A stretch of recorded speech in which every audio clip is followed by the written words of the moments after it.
আসসালামু আলাইকুম রহমতুল্লাহি আবরাকাতু। আলহামদুলিল্লাহ ওসসালাতু ওয়াসসালামু আলা রাসূলিল্লাহ বাদ। সুপ্রিয় দর্শক শ্রোতা ভাই বোন, আজ আমরা ইনশাআল্লাহ তাআলা হজের যত কমন প্রশ্ন আছে সেই কমন প্রশ্নগুলোর উত্তর দেওয়ার চেষ্টা করব ইনশাআল্লাহ বিইذনিল্লাহ এই ভিডিওর মাধ্যমে। প্রতি বছর আল্লাহর ঘরের পথযাত্রী সম্মানিত হাজী সাহেবগণ আমাদের কাছে অগণিত প্রশ্ন করে থাকেন। সে সমস্ত প্রশ্নগুলোর মধ্য থেকে আজ শতাধিক কমন প্রশ্ন উত্তর নিয়ে আমরা হাজির হয়েছি। আমরা আশা করছি যে আল্লাহর ঘরের মেহমানগণ হজের আদ্যপান্ত শুরু থেকে শেষ পর্যন্ত যে সমস্ত কমন খুঁটিনাটি প্রশ্নের মুখোমুখি হয়ে থাকেন সেগুলোর উত্তর পেয়ে যাবেন এই ভিডিওর মাধ্যমে। চলুন তাহলে আর বিলম্ব না করে আমরা শুরু করি। যে সমস্ত প্রশ্নগুলোর উত্তর দেওয়ার জন্য আমরা আজ আপনাদের সামনে হাজির হয়েছি সেগুলো আমরা শুরু করি। প্রথমে যে প্রশ্নটি আমি দেখতে পাচ্ছি তা হলো, কত টাকার মালিক হলে হজ ফরজ হয়? খুবই কমন একটি প্রশ্ন এবং খুব প্রয়োজনীয় একটি প্রশ্ন। যদি কেউ তার জীবনে প্রাপ্তবয়স্ক হওয়ার পর কোনো বছর হজের মৌসুমে তার অবস্থান থেকে বাইতুল্লাহ গিয়ে হজ সম্পাদন করে আবার ফিরে আসার মতো সামর্থ্য যদি তার থাকে এবং এই সময়টুকুন তার পরিবারের ভরণ পোষণ দিয়ে যাওয়ার মতো আর্থিক সঙ্গতি যদি তার থাকে, অর্থাৎ হজ করতে যাওয়া, হজের সময় সেখানকার খরচ খরচা করা এবং হজ করে আবার ফিরে আসার জন্য যে পরিমাণ অর্থকড়ির প্রয়োজন সেটা যদি তার থাকে এবং এই সময়ের মধ্যে তার পরিবারের ভরণ পোষণের ব্যবস্থা করার মতো আর্থিক সঙ্গতি যদি তার থাকে, তাহলে তার উপর হজ ফরজ হয়ে যায়। আর যদি কারোর এটা না থাকে তাহলে সেক্ষেত্রে তার উপর হজ ফরজ হবে না। এখন এটা নির্ভর করবে আপনি কোথায় অবস্থান করছেন। আপনি মক্কা অবস্থান করছেন, তাহলে মক্কা থেকে এই হজ সম্পাদন করে আসা আপনার গন্তব্যে, আপনার ঠিকানায়, আপনার নিজ আঙ্গিনায়, এটার জন্য খুবই অল্প স্বল্প পয়সা হলে হয়ে যায়। আবার কেউ যদি বাংলাদেশ থেকে হজ করেন বা বাংলাদেশে যদি কেউ অবস্থান করেন, তাহলে তার হজ ফরজ হওয়ার জন্য একরকমের অর্থকড়ির প্রয়োজন হবে। আবার কেউ যদি ইউরোপে থাকেন তাহলে সেখান থেকে হজ আরও বেশি এক্সপেন্সিভ। অতএব সেখান থেকে হজ করার জন্য যে পরিমাণ টাকার দরকার, সেখান থেকে এসে মক্কায় হজ করে আবার তার জায়গায় ফিরে যাওয়া এবং এই সময়ের ভিতরে পরিবার ভরণ পোষণের ব্যবস্থা করা, এটা তার অবস্থানের উপরে নির্ভর করে বাড়বে। অতএব হজ ঠিক কত টাকা হলে ফরজ হয়, এটা জাকাতের মতো নির্ধারিত কোনো অ্যামাউন্ট নেই যে এই টাকা হলে হজ ফরজ হয়। এটা নির্ভর করে ব্যক্তির অবস্থান থেকে বাইতুল্লাহ গিয়ে হজ করে আসার মতো সামর্থ্য তার আছে কিনা। যদি থাকে তাহলে তারপরে হজ ফরজ হয়ে যাবে। জীবনের কোনো বছর যদি এমন হয় যে হজ করার মতো সামর্থ্য আমার ছিল, ধরুন আজ থেকে 7-8 বছর আগে বাংলাদেশ থেকে 2 থেকে 2.5 লাখ কিংবা 3 লাখ টাকার মধ্যে হজ করে আসা যেত। তখন আপনার কাছে টাকাটা ছিল, আপনি হজ করেননি। এখন হজ এক্সপেন্সিভ হয়ে গেছে, 7 লাখ 8 লাখ টাকার প্রয়োজন হয় বাংলাদেশ থেকে হজ করার জন্য। এখন এই টাকা আপনার নেই। অতএব যদি আপনি মনে করেন যে আমার তো 7-8 লাখ টাকার সামর্থ্য নেই, অতএব আমি হজ তো আমার উপর ফরজ নয়, আমি হজ তো করবো না, না করলে চলবে, এরকমটি বলার কোনো সুযোগ থাকবে না। কারণ আপনার উপর হজ ফরজ হয়েছিল, তখন আপনি করেননি। সো এখন 8 লাখ, 10 লাখ, 15 লাখ যে টাকাই লাগুক সেটা অ্যারেঞ্জ করে আপনার ফরজ আদায় করতে হবে, কারণ আপনি সেটাকে বিলম্ব করেছেন। আল্লাহ সুবহানাহু ওয়া তাআলা কোরআনে কারিমে বলেছেন, ওয়ালিল্লাহি আলান নাসি হিজ্জুল বাইতি মান ইসতাতা ইলাইহি সাবিলা। মানুষের কাছে আল্লাহর পাওনা হয়ে যায়, যদি তার সামর্থ্য থাকে বাইতুল্লাহ গিয়ে হজ করার, সে যেন হজ করে। এই হজ করাটা এটা মানুষের কাছে আল্লাহর পাওনা হয়ে যায়। অন্যান্য ফরজ বিধানের ক্ষেত্রে আল্লাহ তাআলা পুরস্কার বলেছেন, কুতিবা আলাইকুমুস সিয়াম, তোমাদের উপর সিয়াম ফরজ করা হয়েছে, আকিমুস সালাহ ওয়া আতুজ যাকাত, তোমরা সালাত কায়েম করো, যাকাত আদায় করো। কিন্তু হজের ক্ষেত্রে আল্লাহ রাব্বুল আলামিন একটু ভিন্ন ভঙ্গিতে আমাদেরকে হজের ফরজ হওয়ার বিধানটি জানিয়েছেন। অর্থাৎ আল্লাহ বলেছেন যে কারোর সামর্থ্য যদি থাকে বাইতুল্লাহ গিয়ে নিজ গন্তব্যে আবার ফিরে আসার হজের মৌসুমে, তাহলে তার জন্য হজ করাটা এটা আল্লাহর অধিকারে পরিণত হয়, এটা আল্লাহর পাওনায় প্রাপ্যে পরিণত হয়। তার মানে এটা একটা প্রেমময় ইবাদত। একজন বান্দা তার সামর্থ্য থাকবে তিনি হজ করবেন না, এটা হতে পারে না। অতএব যাদের এই আর্থিক সঙ্গতি আছে তাদের উপরে হজ ফরজ হয়ে যাবে। এরপরে প্রশ্ন হলো, হজ কত প্রকার এবং কোন প্রকার হজ সবচেয়ে উত্তম? হজ 3 প্রকার: হজ্জে ইফরাদ, হজ্জে তামাত্তু, হজ্জে কিরান। হজ্জে ইফরাদ হলো হজের সময়ে এহরাম বেঁধে কেউ হজের উদ্দেশ্যে মক্কায় প্রবেশ করলেন এবং সরাসরি তিনি হজ করলেন, তিনি ওমরা সম্পাদন করলেন না। যে এহরামে তিনি প্রবেশ করলেন মিকাতে, সেখান থেকে তিনি হজের নিয়ত করেই প্রবেশ করেছেন এবং প্রবেশ করার পর তিনি সরাসরি মিনায় গিয়ে হজ সম্পাদন করেছেন। মাঝে তিনি তওয়াফ করতে পারেন, সেটা ভিন্ন বিষয়, নফল তওয়াফ হিসেবে সেটা গণ্য হবে। কিন্তু তিনি হজের যে কার্যক্রম আছে মূল হজের, সেটাই শুধু করলেন। হজের আগে তিনি কোনো উমরা করার নিয়ত করলেন না মিকাত থেকে। এটা হলো হজ্জে ইফরাদ বা শুধু হজ। আর হজে তামাত্তু হলো মিকাত থেকে কেউ নিয়ত করলেন যে তিনি হজ এবং উমরা দুইটাই করবেন, তবে উমরা করার পর তিনি হালাল হয়ে যাবেন, স্বাভাবিক হয়ে যাবেন। এরপর আবার হজের যে মূল দিনগুলো আসবে, অর্থাৎ 8 জিলহজ, তখন তিনি আবার এহরাম পরে নতুন করে হজের জন্য কার্যক্রম শুরু করবেন। তো উমরা করে তিনি রিল্যাক্স হয়ে যাবেন, এরপর আবার এহরাম পরে তিনি হজ সম্পাদন করবেন। এরকম নিয়ত করলে সেটাকে বলা হয় হজে তামাত্তু। আর যদি কেউ মিকাত থেকে কেউ ওমরা এবং হজ দুইটাই করবেন একসাথে, অর্থাৎ একই এহরামে থেকে তিনি ওমরা সম্পাদন করার পর ওই পোশাকে ওই এহরামের নিয়তে থেকেই হজ সম্পাদন করবেন, এটাকে বলা হয় হজে কেরান। এর মধ্যে কোন হজ উত্তম, এটা নিয়ে ফোকাহের মধ্যে মতভিন্নতা আছে। ইমাম মালিক রাহিমাহুল্লাহর মতে হজে ইফরাদ উত্তম, ইমাম আহমদ ইবনে হাম্বল রাহিমাহুল্লাহ এবং শাফি রাহিমাহুল্লাহর মতে হজে কেরান, হজে তামাত্তু উত্তম। আর হানাফি মাযহাবের উলামা ইকরামের মতে হজে কেরান উত্তম। নবী করিম সাল্লাল্লাহু আলাইহি সাল্লাম হজে কেরান করেছেন। তিনি যেহেতু হজে কেরান সম্পাদন করেছেন এবং হজে কেরান করতে একটু কষ্টও হয়, কারণ উমরা সম্পাদন করার পর ওই এহরামেই আবার হজের জন্য অপেক্ষা করতে হয়, এহরামের নিষিদ্ধ বিষয়গুলোকে মেনটেন করে চলতে হয় এই সময়টার মধ্যেই, এটা একটু কষ্টের। তো ওলামা আহনাফ বলেন যে এটা উত্তম, তাছাড়া নবী সাল্লাল্লাহু আলাইহি সাল্লাম এটি করেছেন। কিন্তু অন্যান্য ওলামা ইকরাম যারা হজে তামাত্তু উত্তম বলেন, তাদের যুক্তি হলো নবী করিম সাল্লাল্লাহু আলাইহি সাল্লাম হজ্জে কেরান করলেও তিনি সাহাবীদেরকে বলেছেন যে আমি আমার সাথে হাদি, অর্থাৎ হজ করার পর যে দমে শুকর বা কোরবানি করতে হয় সেটি নিয়ে এসেছি, যার কারণে আমাকে কেরান করতে হচ্ছে, না হলে আমি তামাত্তু করতাম। এরকম তার আকাঙ্ক্ষা তিনি ব্যক্ত করেছেন, মর্মে বিভিন্ন বর্ণায় পাওয়া যায়। সেজন্য তামাত্তুকে উত্তম বলেছেন অনেক উলামা ইকরাম। এখনকার বাস্তবতা হলো যে সারা বিশ্বের বেশিরভাগ হাজিরাই তামাত্তু হজ করেন, কারণ সেটা তুলনামূলকভাবে একটু ইজি। কেরান হজ খুবই স্বল্প সংখ্যক হাজিরা করেন। আমাদের দেশ থেকেও হানাফি মাযহাবের অনুসারেই উলামা ইকরাম এবং সাধারণ হজযাত্রীদের মধ্যেও কেরান হজ করার মানুষের সংখ্যা খুবই কম।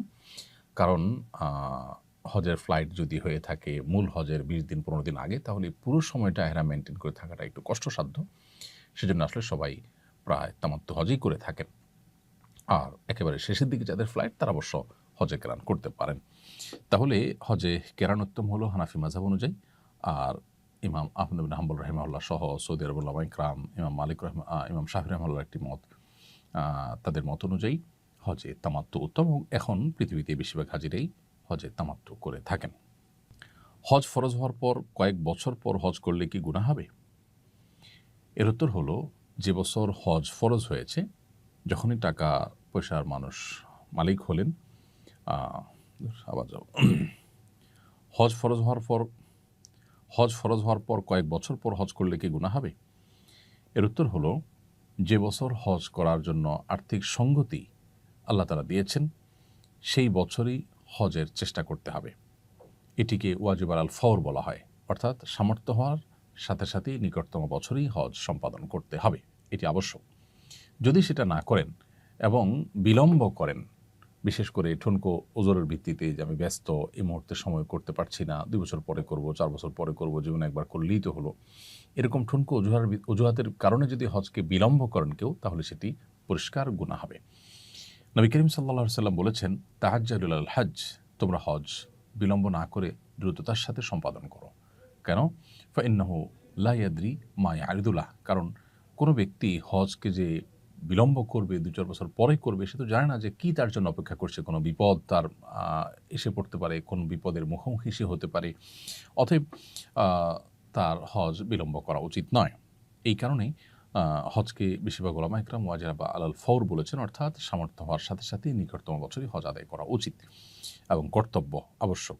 যদি কোনো কারণে বিলম্ব করেন, গুনাহগার হবেন। এরপর তিনি যদি হজ করে ফেলেন পরবর্তীতে কোনো বছরে, তাহলে উলামা আহনাফের মতে তার গুনাহ যেটি হয়েছিল সেটি উঠে যাবে। অন্যান্য উলামা ইকরাম অবশ্য সেটি বলেন না। অর্থাৎ খোলাসা কথা হলো যে, একান্ত নিরুপায় না হলে হজ বিলম্ব করা উচিত না। নিরুপায় কীরকম? কেউ হজ করার জন্য অর্থ করে জোগাড় করেছেন, আর্থিক সঙ্গতি হয়েছে, কিন্তু তার দেশ থেকে নিষেধাজ্ঞা আছে, তার নামে কোনো মামলা হয়েছে বা কোনো পলিটিক্যাল পরিস্থিতির মুখোমুখি হয়েছেন, তিনি যেতে পারছেন না। এরকম ওজোরের কারণে যদি বিলম্ব করেন তাহলে গুনাহ হবে না। অথবা হজ করার মতো আর্থিক সঙ্গতি হলো, এদিকে কোভিড-19 এর মতো পরিস্থিতি শুরু হয়েছে যে লকডাউন এবং বিমান চলাচল হচ্ছে না। যার কারণে তিনি যেতে পারছেন না। এরকম পরিস্থিতিতে তিনি বিলম্ব করতে পারেন। এছাড়া আ মেয়ে বিয়ের উপযুক্ত, তাকে এখনো বিয়ে দেওয়া হয়নি, বা আমার অন্যান্য কাজ আছে, বা আমি এখন ব্যস্ত। এই সমস্ত কারণে যদি বিলম্ব করা হয় সেটা পরিষ্কার গুনাহের কারণ হবে। এরপরে প্রশ্ন হলো, আর্থিকভাবে সচ্ছল কিন্তু শারীরিকভাবে অক্ষম এরকম ব্যক্তির হজের বিধান কী? আল্লাহ যাদেরকে আর্থিক সচ্ছলতা দিয়েছেন তিনি হজ করে আসামতো টাকার মালিক, কিন্তু শারীরিক সঙ্গতি নেই। এরকম ব্যক্তি সুস্থ হওয়ার যদি সম্ভাবনা থাকে তাহলে যখন সুস্থ হবেন তখন তার উপর হজ করা ফরজ হবে, তখন তিনি হজ করে ফেলবেন। আর যদি তার সুস্থ হওয়ার সম্ভাবনা না থাকে তাহলে সেক্ষেত্রে তিনি অন্য কাউকে তার এই টাকা দিয়ে বদলি হজে পাঠাবেন। এমন কোনো ব্যক্তিকে পাঠাবেন যিনি নিজের হজ করেছেন, তাহলে সেই ব্যক্তি এই শারীরিকভাবে অক্ষম ব্যক্তির তরফ থেকে বদলি হজ করবেন।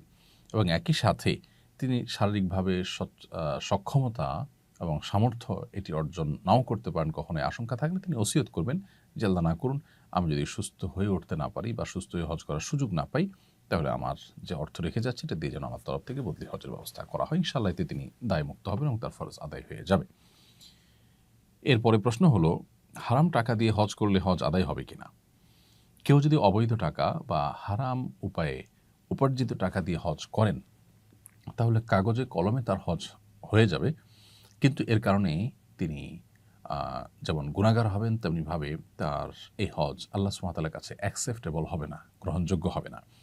হজের যে সওয়াব, হজের যে মূল উপকারিতা সেটা থেকে তিনি বঞ্চিত হবেন। তবে তিনি আইনি যে রায় সেটা থেকে মুক্ত হবেন, অর্থাৎ ফরজ আদায় হয়েছে এটি বলা যাবে।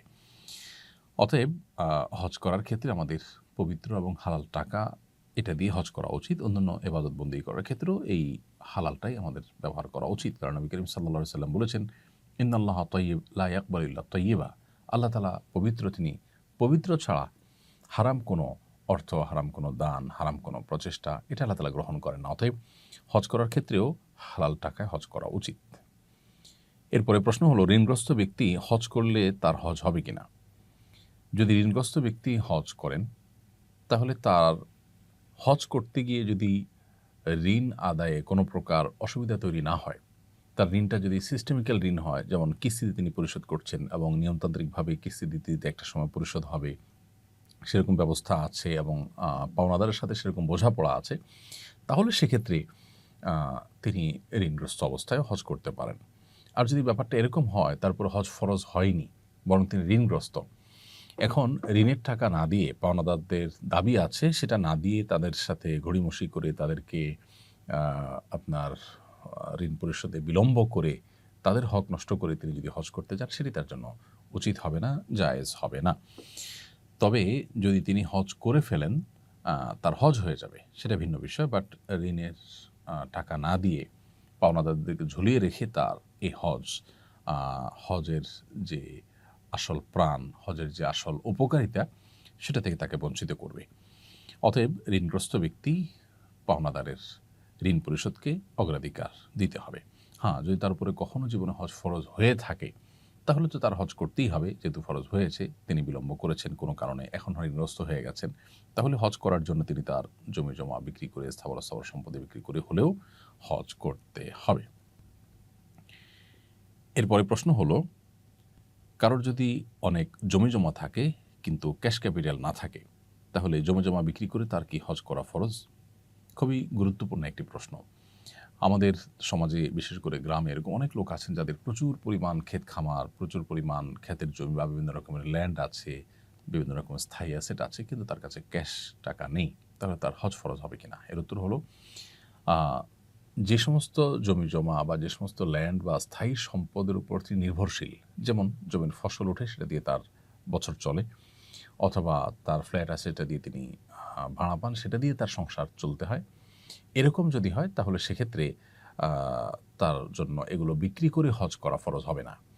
কিন্তু যদি এই পরিমাণ জমি থাকে যে তার বছর চলার পরও অতিরিক্ত আরও আছে, বা যেটার উপর তার সংসার চলাটা নির্ভরশীল না, এরকম অতিরিক্ত জমি জমা বা অতিরিক্ত অ্যাসেট যদি থাকে তাহলে সেগুলো বিক্রি করে হজ করার মতো অর্থ যদি পাওয়া যায় তাহলে অবশ্যই তার উপর হজ ফরজ হয়ে যাবে। তাহলে খোলাসা এবং সারাংশ হলো যে জমি জমার উপার্জনের উপরে যা আছে সেটার পুরাটুকুর উপার্জনের উপরে যদি তার সংসার চলাটা বা তার নির্ভরশীলতাটা ওইটার উপরে হয়, তাহলে সেক্ষেত্রে এটা বিক্রি করে হজ করাটা তার জন্য ফরজ নয়। কিন্তু যদি এর বাইরে অতিরিক্ত থাকে, যেগুলো আসলে তার যেগুলোর উপার্জন বা যেগুলোর আয় বা যেগুলোর ফসল এটার উপরে তার সংসার নির্ভর করে না বা তিনি নির্ভরশীল নন, অর্থাৎ অতিরিক্ত আছে, তাহলে সেগুলো বিক্রি করে হজ করার মতো টাকা যদি পাওয়া যায় তাহলে অবশ্যই তাকে সেগুলো বিক্রি করে হজ করতে হবে। ছোটবেলায় হজ করলে কি বড় হওয়ার পর পুনরায় হজ করতে হবে? যদি কেউ প্রাপ্তবয়স্ক হওয়ার আগে শৈশবে বা আপনার নাবালিগ অবস্থায় বাবা মার সাথে বা অন্য কারোর সাথে হজ করেন, তাহলে এই হজটা তার জীবনের ফরজ হজ হিসেবে যথেষ্ট হবে না, বরং এই হজটা নফল হজ হবে।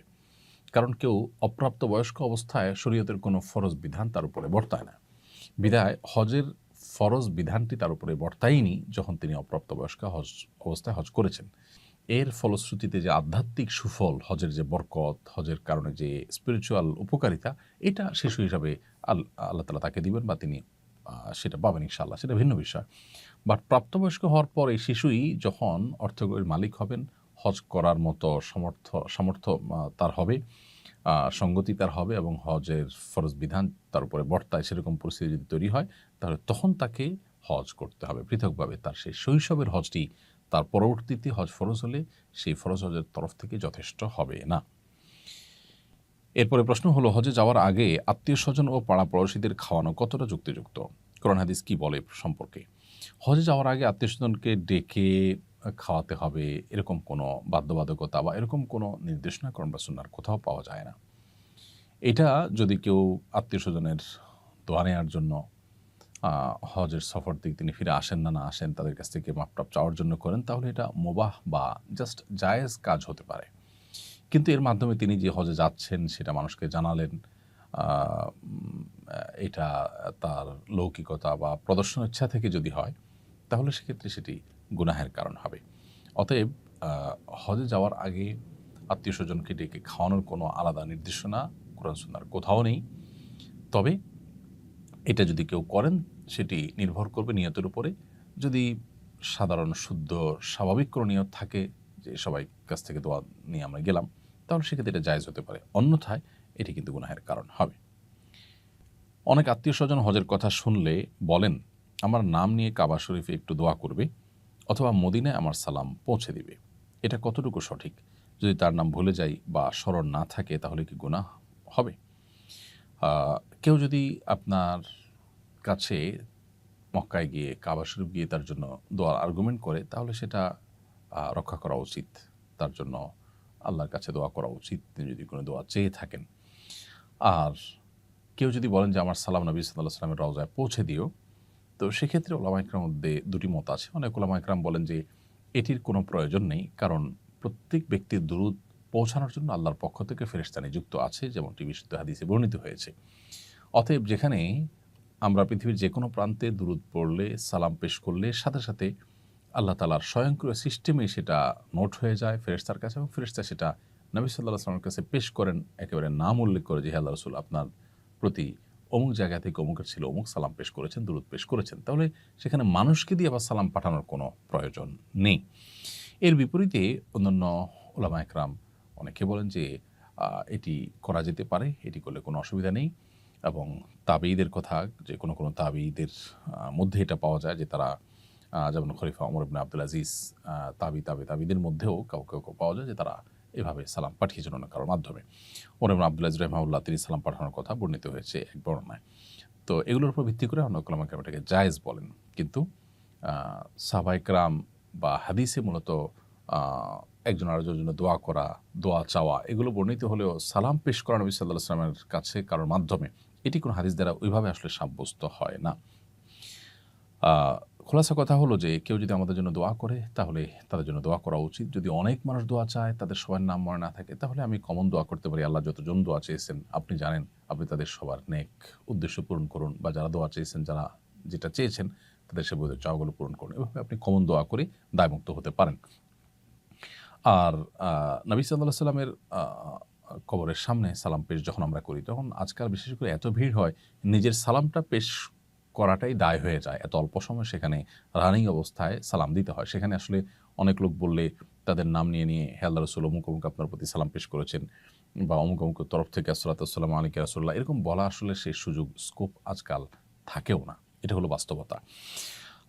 অতএব দোয়ার ক্ষেত্রে আমরা যেমন কমন দোয়া করতে পারি তাদের জন্য, আবার সেই সাথে তাদের নামের নোট নিয়ে নিতে পারি যে কারা, কারা দোয়া চেয়েছেন তাদের নামগুলো ধরে, ধরে নোট দেখে আমরা তাদের জন্য আল্লাহর ঘরে বা বাইতুল্লাহ গিয়ে দোয়া করতে পারি। সেটা আরও ভালো। কারণ অন্যের জন্য যখন দোয়া করা হয় তখন আল্লাহর ফেরেশতারা যেই দোয়া করেন তার জন্য দোয়া করেন। অতএব আমি মানুষের জন্য যত বেশি দোয়া করব তার সুফল আমি তত বেশি পাবো। আমি দোয়া করব মানুষ হয়ে, আর তার বিপরীতে তার জন্য আমি যা দোয়া করলাম আল্লাহর ফেরেশতারা সেটা আমার জন্য দোয়া করবেন। অর্থাৎ আমার চাইতে উত্তম ব্যক্তি আমার জন্য দোয়া করবেন। অতএব এক্ষেত্রে আমাদের কার্পণ্য করা উচিত নয়। হজের প্রস্তুতি হিসাবে কি, কি কাজ করা উচিত? হজে যাওয়ার আগে বা আমরা মক্কায় পৌঁছার পর মূল হজের আগে প্রস্তুতি হিসাবে আমাদের সবচেয়ে গুরুত্বের সাথে যেটি করা উচিত তা হলো হজের মানসিক প্রস্তুতি গ্রহণ করা। হজ এটা একটা প্রেমময় ইবাদত। ইব্রাহিম আলাইহিস সালামের স্মৃতি বিজড়িত আল্লাহর কুদরতের বিভিন্ন নিদর্শনগুলো পরিদর্শন করা, অবলোকন করা, দেখা, প্রত্যক্ষ করা এবং এর মাধ্যমে নিজের ঈমানি শক্তিকে শানিত করা, জাগ্রত করা, এটা হজের অন্যতম উদ্দেশ্য। এজন্য হজের যে আধ্যাত্মিক শিক্ষা সেটাকে জানার চেষ্টা করা, সেটাকে বোঝা এবং অনুভব করার চেষ্টা করা। এজন্য প্রমিনেন্ট ওলামা একরাম তাদের বক্তব্য যেমন শোনা যেতে পারে এবং এ সম্পর্কিত বহু বই পুস্তক আছে। আমাদের ইসলামের পূর্বসূরীদের হজ এবং ওমরার ঈমান জাগানিয়া বিভিন্ন দাস্তান আছে, সেগুলো আমরা পড়তে পারি।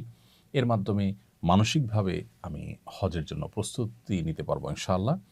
দ্বিতীয়ত, হজের বিধিবিধানগুলো যেহেতু জীবনে বারবার করে আমাদের পালন করার মতো সুযোগ আসে না, সচরাচর জীবনে একবার ফরজ হয়, সেজন্য কোনোভাবে যেন মিস না হয়, ভুল না হয়, বড় কোনো ত্রুটি যেন না হয়, এমনকি ছোট ত্রুটিও যেন না হয়, সেজন্য হজের আদ্যোপান্ত জানার চেষ্টা করা। নবী করিম সাল্লাল্লাহু আলাইহি ওয়াসাল্লাম বলেছেন, খুযু আন্নী মানাসিকাকুম, তোমরা তোমাদের হজের বিধিবিধানগুলো আমার কাছ থেকে গ্রহণ করো, আমি যেভাবে করেছি সেভাবে তোমরা সেগুলোকে সম্পাদন করো। অতএব নবী সাল্লাল্লাহু আলাইহি ওয়াসাল্লাম কীভাবে হজ করেছেন, কোন জায়গায় কী করতে বলেছেন, কোন জায়গায় কোন দোয়া পড়বেন এবং দোয়ার জায়গাগুলো কী কী, কোনটা ফরজ, কোনটা ওয়াজিব, কোনটা নফল, কোনটার পরে কোনটা, 8ই জিলহজ থেকে নিয়ে 13ই জিলহজ পর্যন্ত আমরা এই দিনগুলোর কখন কোন কাজটা করব, স্টেপ বাই স্টেপ আমাদের জানতে হবে।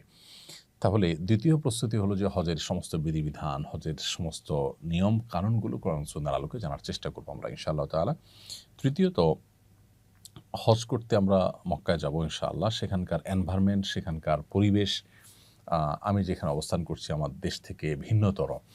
অতএব সেখানে গিয়ে সুস্থ সবলভাবে আমি নিরাপদে নির্বিঘ্নে যেন ইবাদতবন্দি করতে পারি, স্মুথলি যেন আমার সমস্ত দোয়া এবং ইবাদত, তওয়াফ ইত্যাদি নিবেদন করতে পারি, সেজন্য শারীরিকভাবেও নিজেকে প্রস্তুত করা এবং সেখানকার প্রতিবন্ধকতাগুলো মাথায় রেখে আমাদের প্রস্তুতি গ্রহণ করা। এভাবেই ত্রিমুখী প্রস্তুতি যদি আমরা গ্রহণ করতে থাকি ইনশাআল্লাহ হজ অর্থবহ হবে। সেই সাথে আরেকটি সম্পূরক প্রস্তুতির কথা বলবো, আল্লাহর কাছে দোয়া করা যে আল্লাহ আপনি আমাকে সুস্থ সবলভাবে স্বাভাবিকভাবে হজের সমস্ত কাজগুলো সম্পাদন করার তৌফিক দান করুন।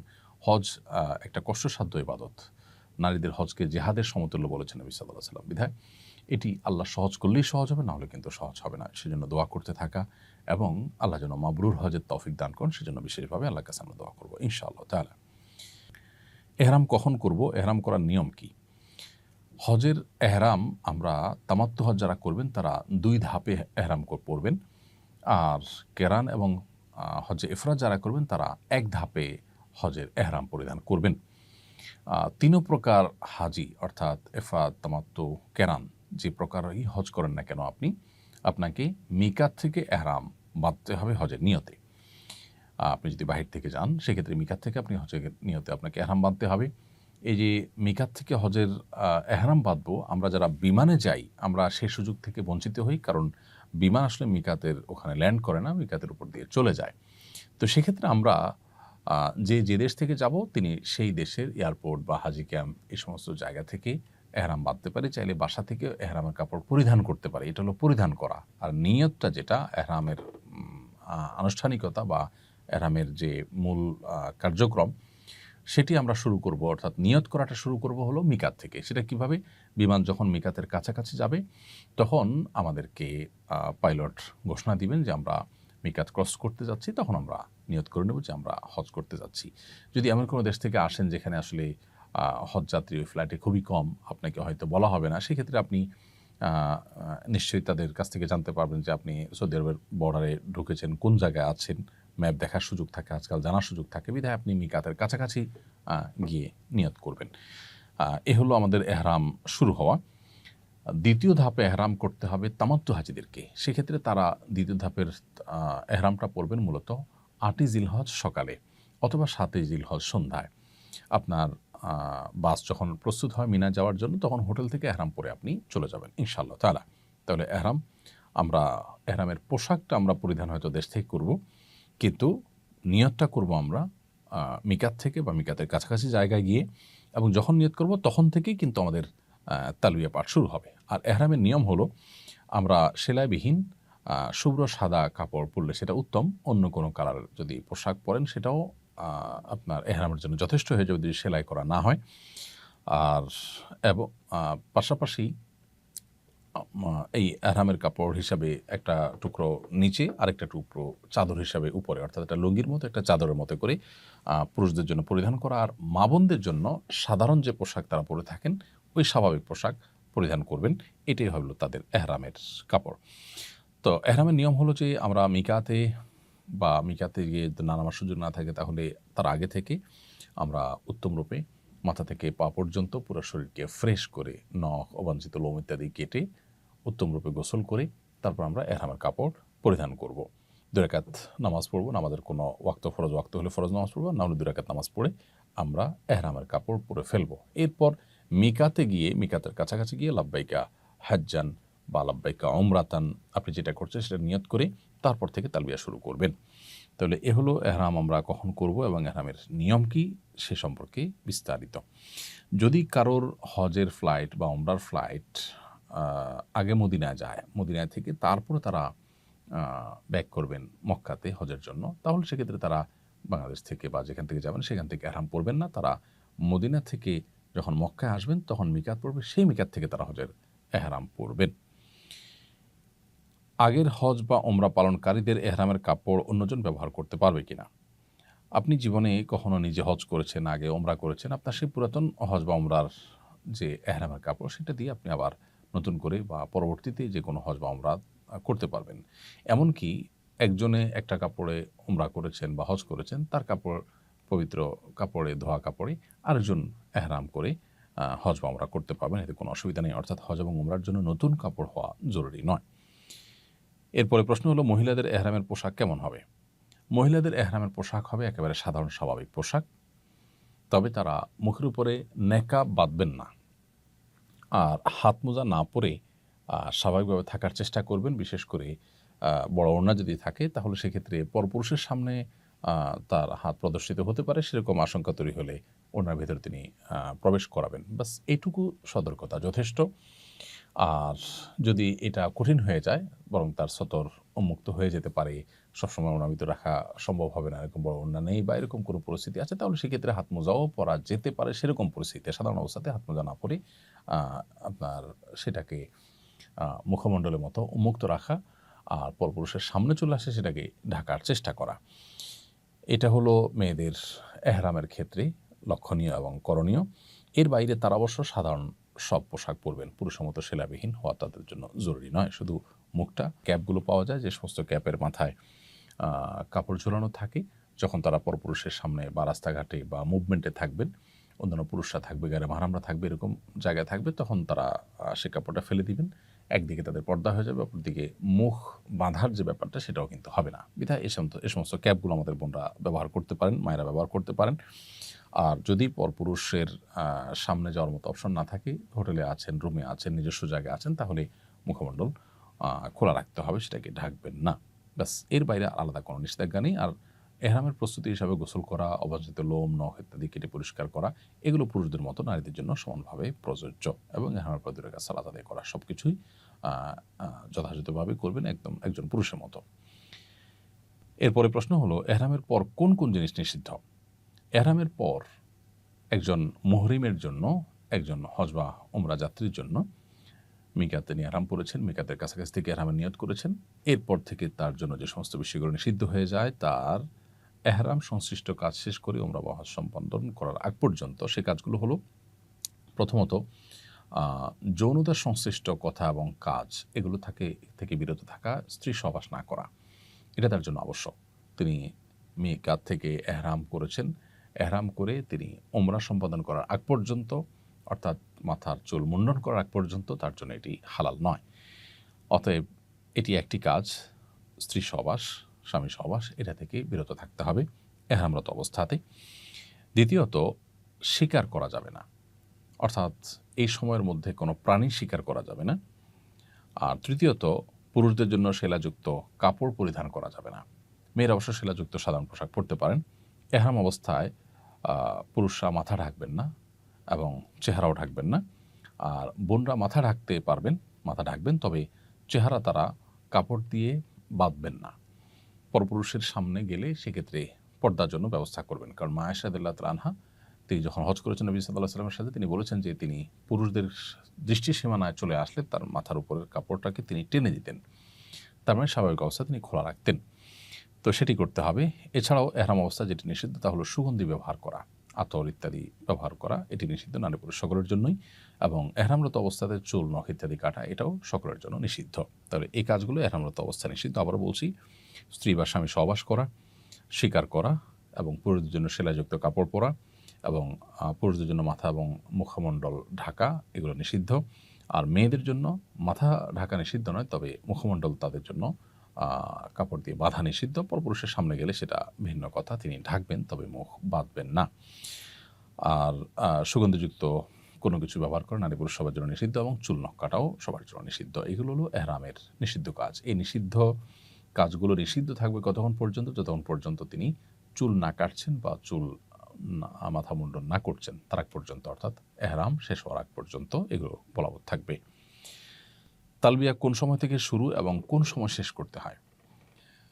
এহরাম বাঁধার পর থেকে আমরা এহরামের নিয়ত যখন করলাম, বাঁধা শুধু নয়, এহরামের কাপড় পরলে আসলে এহরাম বাঁধা হয় না। এহরামের কাপড় পরার পর আমরা বিমানে ফ্লাই করে গিয়ে মিকাত থেকে যখন আমরা নিয়ত করলাম লব্বাইকা হজ্জান বা উমরাতান বললাম, তখন থেকে তালবিয়া শুরু হয়ে যাবে। লব্বাইক আল্লাহুম্মা লব্বাইক, লব্বাইক লা শারীকা লাকা লব্বাইক, ইন্নাল হামদা ওয়ান নি'মাতা লাকা ওয়াল মুলক লা শারীকা লাক। এই তালবিয়া আমরা পাঠ করতে থাকবো কতক্ষণ পর্যন্ত? উমরার ক্ষেত্রে বাইতুল্লাহ দেখার আগ পর্যন্ত, কাবা শরীফ চোখে পড়ে গেছে, দৃষ্টি সীমানায় এসে গেছে, তার আগ পর্যন্ত আমরা তালবিয়া পাঠ করব। আর হজের ক্ষেত্রে 7 তারিখ সন্ধ্যা বা রাতে আমরা হোটেল থেকে সচরাচর এখন এহরাম পরে থাকি, এবং তখন থেকে এহরাম পরে যখন লব্বাইক আল্লাহুম্মা হজ্জান নিয়ত করলাম, তখন থেকে তালবিয়া শুরু হয়ে যাবে। লব্বাইক আল্লাহুম্মা লব্বাইক, লব্বাইক লা শারীকা লাকা লব্বাইক, ইন্নাল হামদা ওয়ান নি'মাতা লাকা ওয়াল মুলক লা শারীকা লাক।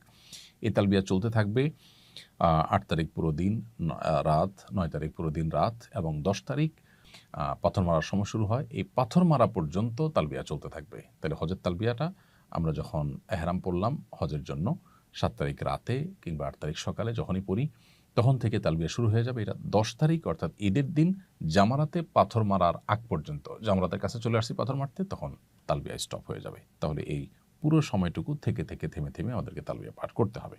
এরপরে প্রশ্ন হলো, এহরাম অবস্থায় সুগন্ধিযুক্ত সাবান শ্যাম্পু ব্যবহার করা যাবে কিনা? উত্তর হলো না।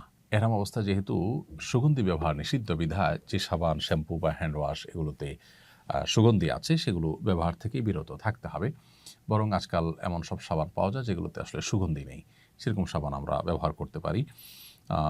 হোটেলগুলোতেও দেখা যায় যে সাধারণ ছোটো ছোটো কিছু সাবান সরবরাহ করে, যেগুলোতে কোনো সুগন্ধি নেই, সেগুলো আমরা ব্যবহার করতে পারি। এছাড়া সুগন্ধি ছাড়া বহু সাবান আজকাল পাওয়া যায়, সেগুলো ব্যবহার করতে পারি। প্রয়োজনে উত্তমরূপে ভালো করে হাত ধৌত করলাম, সাবান ব্যবহার নাই করলাম, কিন্তু সুগন্ধিযুক্ত সাবান বা শ্যাম্পু এগুলো ব্যবহার করা যাবে না এহরামরত অবস্থায়। এহরাম অবস্থায় সেলা বিশিষ্ট ফিতাসহ ঘড়ি, বেল্ট এবং ব্যাগ ব্যবহার করা যাবে কিনা? এহরাম অবস্থায় ফিতা বিশিষ্ট ঘড়ি, যে ঘড়িতে সেলাই আছে কিংবা বেল্টে সেলাই আছে, ব্যাগ আছে সেখানে সেলাই করা, এগুলো ব্যবহার করতে কোনো অসুবিধা নেই, কারণ এগুলো পোশাক হিসাবে পরিধান করা হয় না। এগুলো যদি সাথে থাকে এহরামরত অবস্থায়, তাতে হজ বা উমরার কোনো ক্ষতি হবে না। এহরামের নিয়ত করার সময় অজু থাকা আবশ্যক কিনা? আমি যখন এহরামের নিয়ত করব, বিশেষ করে আমরা যখন বিমানে যাই, তখন মিকাতের কাছাকাছি যাওয়ার পর পাইলট আমাদেরকে জানান যে আমরা কয়েক মিনিটের মধ্যে মিকাত ক্রস করতে যাচ্ছি, তখন আমরা মূলত এহরামে নিয়ত করি এবং এহরাম তখন মূলত স্টার্ট হয়। পোশাকটা আগে পরে রাখি, কিন্তু স্টার্টটা সেখান থেকে হয়। তো তখন থেকেই নিষিদ্ধ বিষয়গুলো বর্তায় আমাদের উপরে যখন আমরা নিয়ত করলাম মিকাত থেকে। তো ওই সময়ে অজু থাকা আবশ্যক নয়, অর্থাৎ এহরামের নিয়ত করার সময় অজু থাকা আবশ্যক নয়। তবে যদি অজু অবস্থায় নিয়ত করা যায় সেটা উত্তম, কারণ মিকাত থেকে যখন আমরা এহরাম করব, বিশেষ করে আমরা যখন বাই রুটে যাব, গাড়িতে বাসে যাব, তখন মিকাতে গাড়ি থামবে, সেখানে আমরা অজু গোসল করে নামাজ পড়ে অজু অবস্থাতে এহরামের নিয়ত করবো, সেটা উত্তম। বাট বিমানে যখন যাবো সেটা তো সম্ভবপর হবে না। সেটা সম্ভবপর না হওয়ার কারণে কোনো অসুবিধা নেই, কারণ অজু থাকা আবশ্যক নয়, তবে জাস্ট উত্তম। এরপরে প্রশ্ন হলো, বিমানে মিকাত অতিক্রম করার সময় এহরামের নিয়ত করতে ভুলে গেলে করণীয় কি? এরকমটি হতে পারে যে আমাদের কেউ হয়তো মিকাত ক্রস করে গেছেন, বিশেষ করে বিমানের যাত্রার ক্ষেত্রে এটি হতে পারে যে পাইলট ঘোষণা দিয়েছেন আমরা কিছুক্ষণের মধ্যে মিকাত অতিক্রম করতে যাচ্ছি, আপনারা নিয়ত করে নেন। তখন সবাই নিয়ত করবেন, তখন থেকে এহরাম মূলত স্টার্ট হবে। বাট কেউ হয়তো ঘুমেছিলেন, তিনি শুনতে পাননি, অথবা অন্যমনস্ক ছিলেন বা ফোনে ব্যস্ত ছিলেন, কোনো কারণে তিনি মিস করে গেছেন সেই ঘোষণাটি, ফলশ্রুতিতে তিনি নিয়ত করতে পারেননি। পরবর্তীতে মিকাত ক্রস করে যাওয়ার পর যদি তার যদি সম্বিত ফিরে আসে বা তিনি যদি টের পান যে আসলে আমার এটা মিস হয়ে গেছে, তাহলে তাকে দম দিতে হবে। কারণ হজ যাত্রীর জন্য, উমরা যাত্রীর জন্য, যারা হজ বা উমরা করার জন্য মক্কায় যাচ্ছেন, তাদের জন্য ওয়াজিব হলো মিকাত থেকে এহরাম এর নিয়ত করে ভিতরে প্রবেশ করা। অতএব সে ওয়াজিব ছুটে গেছে, যার কারণে তাকে দম দিতে হবে, একটা পশু কোরবানি দিতে হবে মক্কার মধ্যে, এবং সেটা গরিবদের মধ্যে বন্টন করতে হবে, সেটার উদ্যোগ নিতে হবে। অথবা তার জন্য আরেকটি অপশন আছে, মক্কায় নামার পর, ফ্লাইট নামার পর তিনি মিকাতে গিয়ে সেখান থেকে যদি এহরাম করে আবার আসেন ভেতরে, তাহলে ইনশাআল্লাহ সেটি তার বিশুদ্ধ হয়ে যাবে, অন্যথায় তাকে দম দিতে হবে। মক্কায় হোটেলে পৌঁছার পর কি সাথে সাথে ওমরা শুরু করতে হবে নাকি বিলম্ব করা যাবে? মক্কায় পৌঁছার পর হোটেলে যদি কেউ চান যে আমি একটু রেস্ট করব, ঘুমাবো, রাতে পৌঁছেছি, আমি সকালে উমরার কার্যক্রম, হজের কার্যক্রম শুরু করব, তো করতে পারেন, বিলম্ব করলে কোনো অসুবিধা নেই। এটি প্রত্যেকটা ব্যক্তির অবস্থার উপর নির্ভর করবে, কারণ রিল্যাক্সের প্রয়োজন হলে তিনি করবেন। বিশেষ করে যেই সাথে সাথে করতে গেলে অনেক সময় শারীরিক এবং মানসিক সেই প্রস্তুতি থাকে না, অনেক সময় সেরকম এনার্জি থাকে না, তখন ঘুমের চাপ অনেকের থাকে, তো সে অবস্থায় আসলে ওমরা করে ওমরা সে স্বাদ এবং তৃপ্তিও পাওয়া যায় না। অতএব কেউ চাইলে বিলম্ব করে একটু রেস্টেড করে তারপরে করতে পারেন, তাতে কোনো অসুবিধা নেই। বরং এক্ষেত্রে আপনার গোসল করে একটু ফ্রেশ হয়ে তারপরে করাটাই হলো উত্তম। এহরাম অবস্থায় গোসল কিংবা এহরামের কাপড় পরিবর্তন করা যাবে কিনা? এহরাম অবস্থায় গোসল করতে পারি আমরা কেউ, যে এহরাম অবস্থায় আছি, আমার শরীরটা স্যাঁতসেঁতে হয়ে গেছে, ঘর্মাক্ত হয়ে গেছে, আমি এখনও এহরাম অবস্থাতেই আছি, তাহলে গোসল করা যাবে। আবার এহরামের কাপড় যদি চেঞ্জ করতে চাই, যে ময়লা হয়ে গেছে কোনো কারণে বা চা ইত্যাদি পড়ে গেছে, তাহলে সেক্ষেত্রে সেটাও আমরা করতে পারবো, কোনো অসুবিধা নেই। তবে মনে রাখতে হবে যে এহরাম অবস্থায় কেউ গোসল করতে গিয়ে যেন সেলাই বিশিষ্ট কোনো কিছু না পরেন, অর্থাৎ লুঙ্গি পরে যেন গোসল না করেন, সেলাই সহজে লুঙ্গি সেটা পরে যেন গোসল না করেন, গামছা ইত্যাদি পরে তিনি গোসল করতে পারেন। এহরাম পরা ছাড়া কাবার চত্বরে তফ করা যায় না। প্রশ্ন হলো, ওমরার নিয়ত ছাড়া এহরাম পরে কাবার চত্বরে গিয়ে তফ করা যাবে কিনা?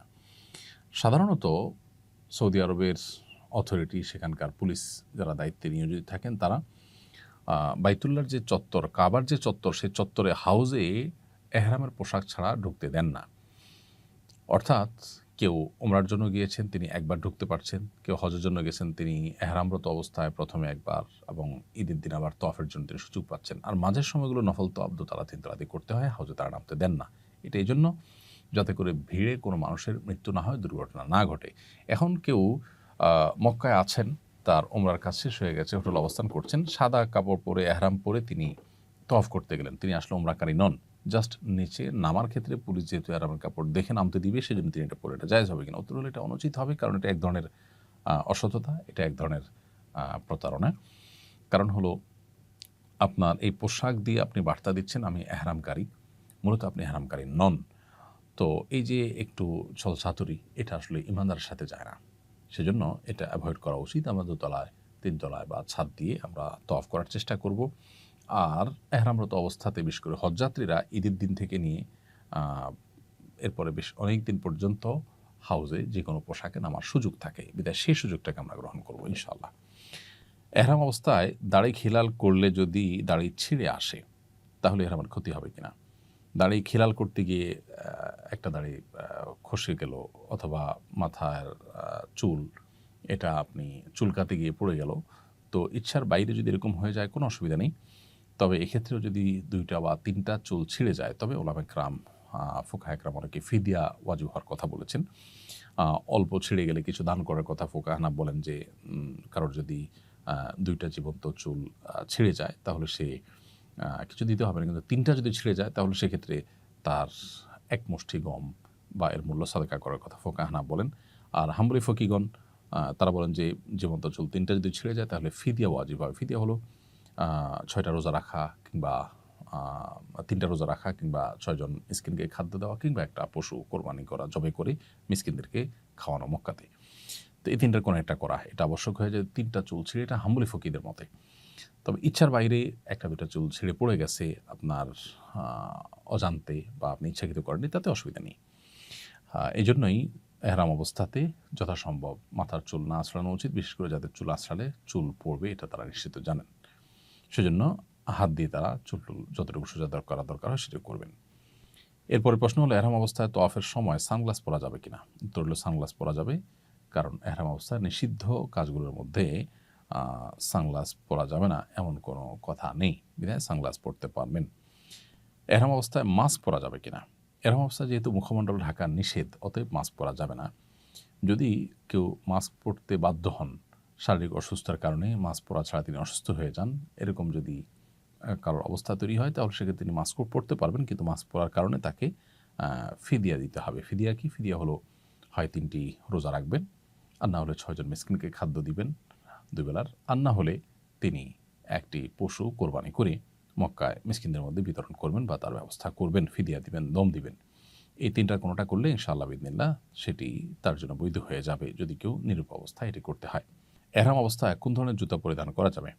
এহরাম অবস্থায় পুরুষদের জন্য জুতা পরিধান করার ক্ষেত্রে মাথায় রাখতে হবে তার পায়ের উঁচু জায়গাটা যেন খোলা থাকে। এখানে উঁচু জায়গা বলতে কি বোঝানো হয়েছে হাদিসে, এটার ব্যাখ্যা নিয়ে আবার 2টি মত আছে। অনেকে বলেছেন যে আমাদের যে পায়ের যে গিরা আছে, টাকনু আছে, এইটার কথা বলা হয়েছে, কাবাইন। আবার অনেকে বলেছেন যে আমাদের পায়ের যে এই যে উপরের অংশটা উঁচু, এটা বোঝানো হয়েছে। তো এটা নিয়ে ফুকাহাদের মধ্যে মতপার্থক্য আছে। জন্য সবচেয়ে উত্তম হয় ফিতাওয়ালা যে স্যান্ডেলগুলো আজকাল পাওয়া যায় সেগুলো, কারণ তাতে আমাদের গিরাও মুক্ত থাকে আর এই যে উঁচু জায়গাটা এটাও মুক্ত থাকে, তাহলে আর কোনো মতপার্থক্য থাকে না।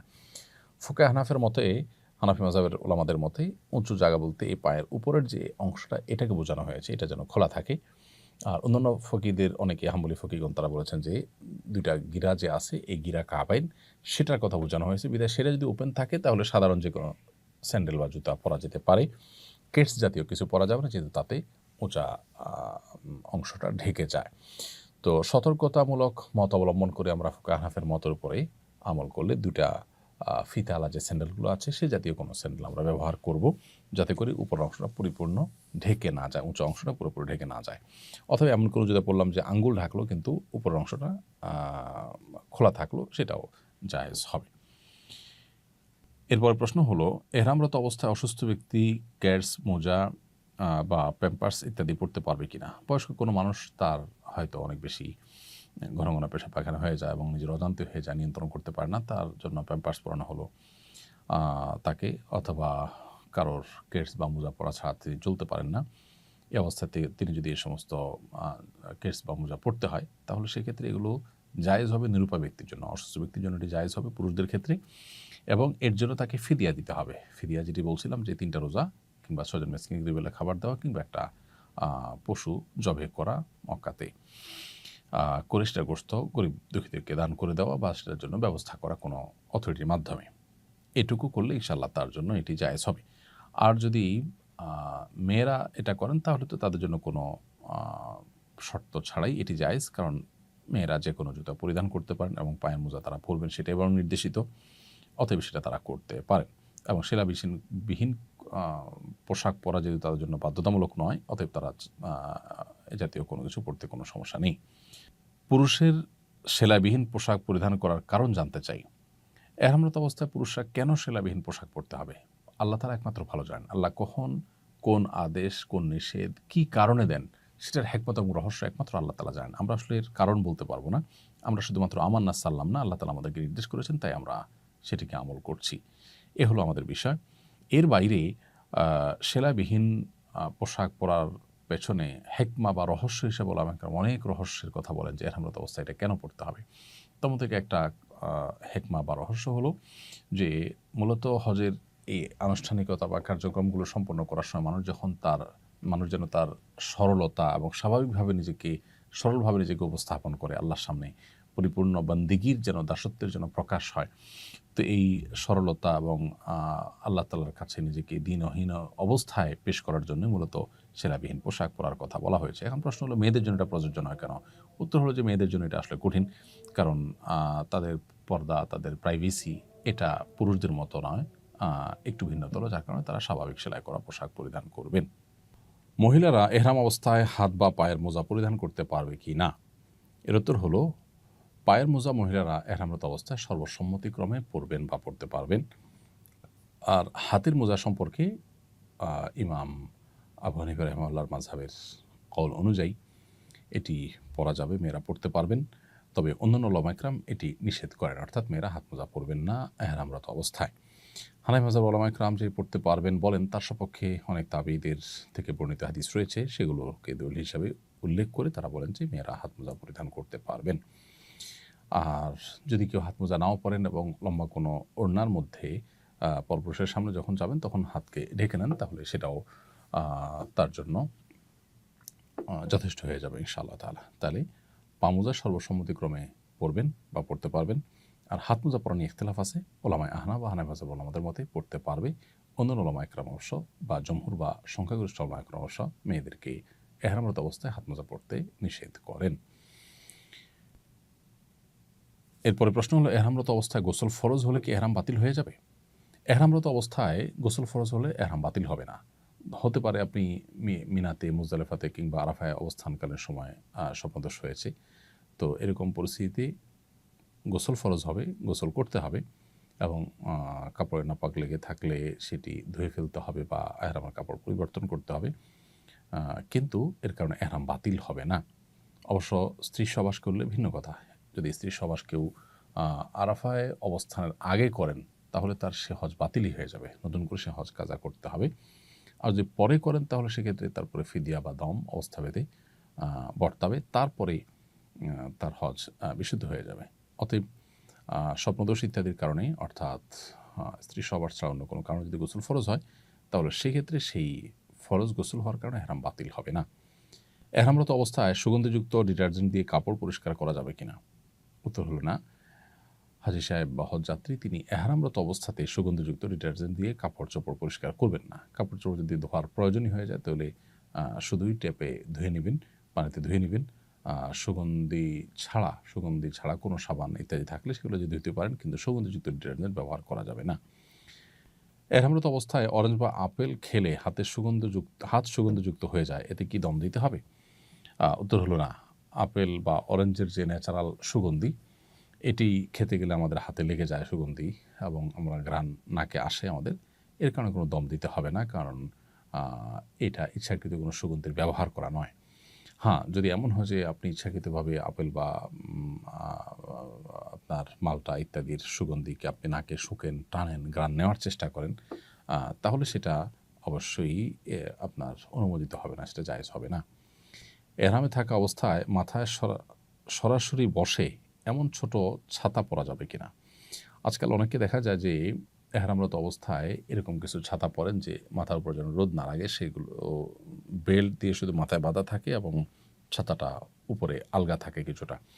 যেহেতু এটা মাথার সাথে অ্যাটাচ থাকে না টুপির মতো করে, অতএব এটা মাথা ঢাকার মতো বিষয় নয়, সেজন্য এটি জায়েজ হবে ইনশাআল্লাহ বিদিনিল্লাহ। বেল্ট দিয়ে শুধুমাত্র এখানে বেল্ট বা হুকের মতো কিছু দিয়ে জাস্ট ওটাকে ধারণ করে থাকে, আর ওটা মাথার উপরে আলগা থাকে ছোট করে ছাতার মতো করে। তো এটা পড়লে ইনশাআল্লাহ কোনো অসুবিধা নেই। এরপরে প্রশ্ন হলো, বিমানে কিভাবে নামাজ পড়তে হবে? বিমানে আমাদেরকে সালাত আদায় করতে হবে সালাতের ওয়াক্ত হলে। আমি বিমানে আছি, নামাজ পড়াটা কঠিন, সেই অজুহাতে নামাজ না পড়লে সেটা গুনাহগার হবে। হজ বা উমরার যাত্রীরাও অনেকে দেখা যায় যে বিমানে তারা নামাজ পড়েন না, তারা কাজা করে পরে নিজের গন্তব্যে গিয়ে নামাজ পড়েন, এটা উচিত নয়। বরং ওয়াক্ত হলে বিমানেও নামাজ পড়ে ফেলতে হবে। এখন প্রশ্ন হলো কীভাবে পড়ব? এর উত্তর হলো যে আগে থেকে আমরা উজু করে পবিত্রতা অর্জন করে তারপর বিমানে আমরা উঠব। এরপর নামাজের ওয়াক্ত যখন হবে ততক্ষণ পর্যন্ত উজু রেখে, যদি ওয়াক্ত হয়ে গেলে বিমান যে জায়গা দিয়ে যাচ্ছেন, যে দেশের উপর দিয়ে যাচ্ছেন, সে দেশে যখন ওয়াক্ত হয়ে যাবে তখন আমরা বিমানে নামাজ পড়ে ফেলব। আর যদি উজু রাখা না যায় তাহলে সেক্ষেত্রে বিমানের ভিতরে উজু করাটা একটু কঠিন, এবং উজু সবাই করতে গেলে দেখা যায় যে নিরাপত্তার জন্য সমস্যা তৈরি হতে পারে। তো এসব কারণে তায়াম্মুম করা যেতে পারে যদি কারোর জন্য অপারগতা সৃষ্টি হয়। আর যদি সেরকম ভিড় না থাকে এবং সতর্কতার সাথে উজু করা যায়, নিচে পানি টানি না পড়ে, কারণ নিচে পানি পড়লে নিরাপত্তাজনিত সমস্যা হতে পারে, এটা বিভিন্ন সময় সংশ্লিষ্টরা আমাদেরকে বলে থাকেন। সেজন্য আপনি আলতোভাবে যদি একটু কষ্ট করেও উজু করে ফেলতে পারেন এবং নিচে পানি পড়লে সেটা নিজ দায়িত্বে মুছে পরিষ্কার করে ফেলেন, তাহলে আপনি উজু করে নামাজ পড়বেন। সাধারণত সৌদি এয়ারলাইন্সে নামাজের একটা নির্দিষ্ট জায়গা থাকে, সেখানে গিয়ে আপনি নামাজ পড়বেন। কেবলা কোন দিকে আপনি জিজ্ঞেস করলে আপনাকে এয়ার হোস্টেসরা দেখিয়ে দিবে। আর বাংলাদেশ থেকে আমরা যখন হজ বা উমরার ট্যুরে বা সৌদি আরবে যাব, তখন তো আমাদের যেদিকে বিমান যাবে ওই দিকেই সোজা কেবলা থাকে, আর ফেরার সময় উল্টা দিকে কেবলা থাকে। অতএব আমরা ওই জায়গায় নামাজ পড়ব। এছাড়া অন্য কোনো ফ্লাইটে হলে সেখানে একটু দাঁড়ানোর মতো জায়গাগুলোতে নামাজ পড়ার চেষ্টা করব। সেখানে যদি বাধা দেওয়া হয়, কোনোভাবে দাঁড়াতে না দেয়, তাহলে সিটে বসেই কেবলামুখী হয়ে ঘুরে আমরা সালাত আদায় করব। এটা হলো নিরুপায় হলে তখন আমরা সিটে বসে নামাজ পড়ব। যদিও এই নামাজ, অর্থাৎ যেটা আমি দাঁড়াতে পারলাম না, আমাকে দাঁড়াতে দেওয়া হয়নি, সেই জন্য সেটা পরবর্তীতে কাজা করলে ভালো হয়। কিন্তু চেষ্টা করব আমরা দাঁড়িয়ে নামাজ পড়ার এবং সময় মতো নামাজ পড়ার। তওয়াফের ৭ চক্করে হাজরা আসওয়াদ কয়বার চুমু বা স্পর্শ করতে হয় জানলে উপকৃত হতাম। তওয়াফের সময় হাজরা আসওয়াদ পাথর প্রত্যেক চক্করেই চুমু দেওয়া সুন্নাত, যদি সে সুযোগ থাকে। এখন যে পরিমাণ ভিড় হয়, প্রত্যেক চক্করতে পরের কথা, পুরো ৭ চক্করে একবারও চুমু দেওয়া সহজসাধ্য বিষয় নয়, বরং চুমু দিতে গেলে নিজে বা অন্যদেরকে ইনজুরি করতে হবে বা দুর্ঘটনার মুখোমুখি হতে হবে, এরকম পরিস্থিতি। অতএব চুমু দিতে না পারলে প্রত্যেক চক্করে চুমুর বিকল্প হিসাবে হাত দিয়ে দূর থেকে ইশারা করলেই যথেষ্ট হয়ে যাবে ইনশা আল্লাহ তাআলা। তওয়াফের সময় হাজরা আসওয়াদ হুবহু বরাবর ইশারা না করে একটু এদিক সেদিক হলে কোনো অসুবিধা হবে কিনা? উত্তর হলে কোনো অসুবিধা নেই। হাজরা আসওয়াদ পাথর বরাবর হলে আমরা হাত উত্তোলন করে আল্লাহু আকবার বলে ইশারা করে আরেকটা তওয়াফ শুরু করব। প্রত্যেক তওয়াফে এরকম আমরা করব। এখন হাজরা আসওয়াদ থেকে ঠিক বরাবর হলো কিনা, একটু আগে গেলাম কিনা, বা সামান্য একটু পরে আছি কিনা, এইটার কারণে আসলে কোনো অসুবিধা নেই। প্রথমত এটা ইশারা করাটা ফরজ ওয়াজিব কিছুই নয়, এটা সুন্নত। দ্বিতীয়ত হলো বরাবর একদম রশি দিয়ে মেপে বরাবর করার সম্ভাবনা হয়, এটার প্রয়োজনও নেই। এটা করতে গিয়ে অনেক সময় আমরা দাঁড়িয়ে থাকি, অনেকে পেছনে ভিড় সৃষ্টি হয়, ভিড় তৈরি হয়, এটা করা উচিত নয়। মহিলাদের ঋতুস্রাব অবস্থায় এহরাম বাঁধা এবং তওয়াফ করা যাবে কিনা? ঋতুস্রাব অবস্থায় মেয়েরা এহরাম বাঁধতে পারেন, এহরামের নিয়ত করতে পারেন, লব্বাইক আল্লাহুম্মা লব্বাইক তালবিয়া পড়বেন, সবই করতে পারেন, শুধু তওয়াফটা করতে পারেন না। সেক্ষেত্রে মক্কায় এসে তারা অপেক্ষা করবেন, যেদিন পবিত্র হবেন সেদিন তারা তওয়াফ করবেন। তওয়াফের নিয়ত কখন এবং কিভাবে করব? তওয়াফের নিয়ত হবে যখন আমরা তওয়াফ শুরু করব। অর্থাৎ আমি হারামে গেলাম, হারামে গিয়ে হাজর আসওয়াদ পাথর বরাবর যখন আসলাম, হাতের বাম পাশে হাজর আসওয়াদ পাথর এবং ডান পাশে সবুজ লাইট, তখন থেকে আমি তওয়াফের নিয়ত করব। আমি হারামের যে কোনো গেট দিয়ে ঢুকি না কেন, আমি চেষ্টা করব হাজর আসওয়াদ পাথর এর কাছে যেতে। পাথর কাছে বলতে পাথর বরাবর যেতে। পাথর বরাবর গিয়ে হাতের বামে পাথরকে রেখে ডানে সবুজ লাইট পড়বে, এই দুইটাকে রেখে তারপর আমরা শুরু করবো। অর্থাৎ তখন থেকে তওয়াফের নিয়ত হবে। অবশ্য নিয়ত বলতে এরকম আলাদা কোনো নিয়ত নয়, তবে ওই জায়গা থেকে তওয়াফটা স্টার্ট হবে এবং ওখানে আবার শেষ হবে। এরপর প্রশ্ন হলো তওয়াফের সংখ্যা নিয়ে সন্দেহ হলে করণীয় কী? তওয়াফের সংখ্যা নিয়ে যদি সন্দেহ হয় যে আমি কয়বার তওয়াফ করেছি, তাহলে সেক্ষেত্রে আমরা কম সংখ্যকটাকে ধরে নেব। ধরুন 5 বার না 6 বার, এটা নিয়ে সন্দেহ হচ্ছে, তো 5 বার ধরে নেব। 6 বার না 7 বার, এটা নিয়ে সন্দেহ হচ্ছে, তাহলে 6বার আমি ধরে নেব। কমটা ধরে নিয়ে আমি তওয়াফ শেষ করব এবং নামাজের মতো এখানে কোনো সিজদা সুহুর ব্যাপার নেই। তবে চেষ্টা করা উচিত যাতে আমি কোনো প্রকার সন্দেহের মধ্যে না পড়ি এবং ভালো করে যাতে গুনে গুনে করা যায়। তারপরেও সন্দেহ তৈরি হয়ে গেলে আমরা কমটা ধরে ইনশাআল্লাহ তওয়াফ শেষ করব। এরপরে প্রশ্ন হলো নফল তওয়াফের পরেও কি 2 রাকাত নামাজ পড়তে হবে? আল্লাহ রাব্বুল আলামিন কোরআনে কারিমে আমাদেরকে নির্দেশ করেছেন, ওয়াত্তাখিযু মিন মাকামি ইব্রাহিম মুসাল্লা, তোমরা মাকামে ইব্রাহিমের ওই জায়গাতে নামাজ পড়বে, অর্থাৎ ওই জায়গাকে নামাজের জন্য নির্ধারণ করবে আর জায়গায় নামাজ পড়বে।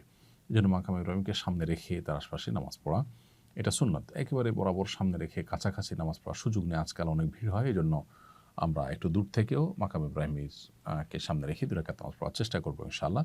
যদি একেবারে বরাবর সামনে রেখে পড়া না যায় তাহলে যে কোনো জায়গায় হারামে 2 রাকাত নামাজ পড়লে আদায় হয়ে যাবে। এখন প্রশ্ন হলো, এই যে তওয়াফের পরে 2 রাকাত নামাজ, এটা নফল তওয়াফ যেগুলো হয় আমরা উমরার পর, হজের পর বা তার আগে পরে করে থাকি, মাঝে করে থাকি, সেগুলোর পরে 2 রাকাত পড়তে হবে কিনা? উত্তর হলো হ্যাঁ, নফল তওয়াফের পরেও এই 2 রাকাত নামাজ প্রযোজ্য হবে।